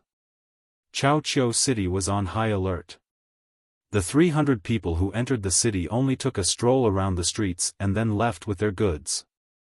According to the usual practice, the guards at the city gates would selectively inspect the goods of some teams leaving the city to prevent smuggling, and the city guards also used this as one of the ways to earn extra money. The traveling teams that came and went, the small and medium-sized teams were angry but did not dare to say anything. But today, no matter how these 300 people entered or left the city guards did not dare to say anything. They were best at looking at people's dishes and could see the situation clearly. At this time, they did not dare to say anything. Didn't they see the city lord standing on the city gate tower? Before Xiaoxian left, Wen called out to him and threw him a piece of cloth about the size of a finger. "The king gave this to you." Xiaoxian was surprised. Then, he understood. The Yi family must have been involved to be able to predict their location so accurately, write a letter and have Wen deliver it. When the last Yanjiao man carried a small mountain of goods and walked briskly out of the city, all of Chaoqiu City heaved a sigh of relief. They did not fight. Wen took a few deep breaths without anyone noticing. Chaoqiu City was the furthest from the royal city. As one of the 6 major tribes, the Chao family of the Chaoqiu tribe did not care much about other matters. Other than those who stayed in the royal city, the rest stayed in Chaoqiu City, guarding their own territory. From time to time, they would take goods from the travelers to fill their warehouses. They had heard a little about the Yanjiao tribe. The tribesmen had a lot of salt and fire crystals. They were not smart and were just a bunch of ignorant barbarians. But, those people are completely different from the rumors. Chao Chuan watched the travelers leave and felt like he had been tricked by the people who passed on the information. He did not know about those who did not enter the city, but those who did were not easy to deal with. A few of them gave him a very dangerous feeling. What was the situation on the other side of the sea? He had to go there himself to see and hear for himself. Otherwise, the news he heard from others might not be true. It could even be fatal. For Chao Chuan, who was determined to be the mayor of Chaoqiu City, this was a mistake he should not make. Perhaps he should find some time to go out to sea and take a look. Of course, the prerequisite was that the royal city had really reached an agreement with the other side. Otherwise, if war broke out, he would just stay in Chaoqiu City. Chao Chuan thought to himself.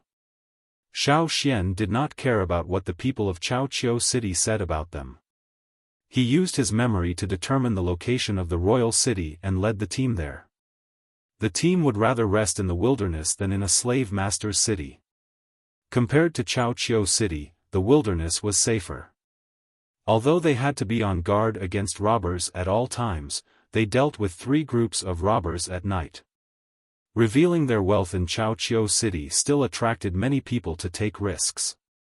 The Yanjiao people never showed mercy to robbers. The next day, after dealing with another group of robbers, the team encountered a group of special people. Slave masters? Mu Fa looked at the people walking towards them. There were close to 500 people in front of them. More than 300 of them were slaves. They were chained up with special ropes and guarded by slave masters. The people Xiao Xian and the others were looking for were not among them. Most of these slaves were probably local people. The slave masters that Mu Fa mentioned were not aristocratic slave masters, but an organization that made a living by selling slaves. Judging from the direction they were heading, they were probably bringing slaves to Chaoqiu City to sell. Xiao Xian and the others had seen that the slave market was empty in Chaoqiu City. It seemed that the people selling slaves had not arrived yet. That's Qi. Mu Fa saw a very obvious symbol on the carriage pulled by the first 10 slaves. It was the symbol of the word Bai. Qi. When they heard that it was Qi, the tribes who had lost their slaves looked at them with strange expressions. They wanted to rush over and kill all the slave masters. However, the letter from the royal city said that the various cities had been notified of Yanjiao's arrival and that they would not attack them. It also emphasized that if Xiao Xian and the others encountered Qi's people along the way, as long as the slaves were not from the Flaming River Alliance, they hoped that Xiao Xian and the others would not attack them. Otherwise, it might endanger the lives of the people who were taken away. The people in Qi were not good-tempered. The slave masters who were driving the slaves were also curious about Xiao Xian's group. At the same time, they were also on guard. They did not know the purpose of Xiao Xian's group. They only recognized the flags of the Yanjiao and the Longboat tribe. This was something that they had discussed in private when discussing which tribe's slaves were more valuable. The Yanjiao people were strong and strong slaves sold well. As for the Longboat people, they had excellent shipbuilding skills and could be sold for a high price as skilled workers. However, the current situation told them that no matter how much they wanted to turn these tribesmen into slaves, they could not show it on their faces. Otherwise, they would not be able to leave in one piece. It was not without reason that Qi could become the largest slave trading organization on the continent. Their members knew how to judge the situation, and when it was time to be scared, they had to be scared. Facing those hateful eyes, the slave master sitting in the lead car looked calm and asked a routine question, "Do you want slaves?" Newly arrived slaves. "Yes," Xiao Xian said. Hearing Xiao Xian's answer, not only the slave master leader, but also the people on his side were surprised. Xiao Xian actually wanted to buy slaves. The other party's leader was also a veteran, so he reacted quickly. After being stunned at Xiao Xian's words, he quickly regained his senses and smiled, "You can choose whichever you like. The price is negotiable." Xiao Xian walked over and pointed to a thin figure among the slaves, him. The slave master leader raised his eyebrows and looked carefully at the slave that Xiao Xian had picked. Are you sure? I'm sure, he said as he lifted his foot and walked over. Why? The slave master leader asked. I don't like him, Xiaoxian said. The slave that Xiaoxian pointed at suddenly raised his head. Like the other slaves, he had a half-dead, lifeless old face. But in his heart, he was cursing, you can even recognize me? You're tuning into the Xiaofan's Wuxia Tales YouTube channel. Don't forget to subscribe and join us on this journey to catch the most captivating stories.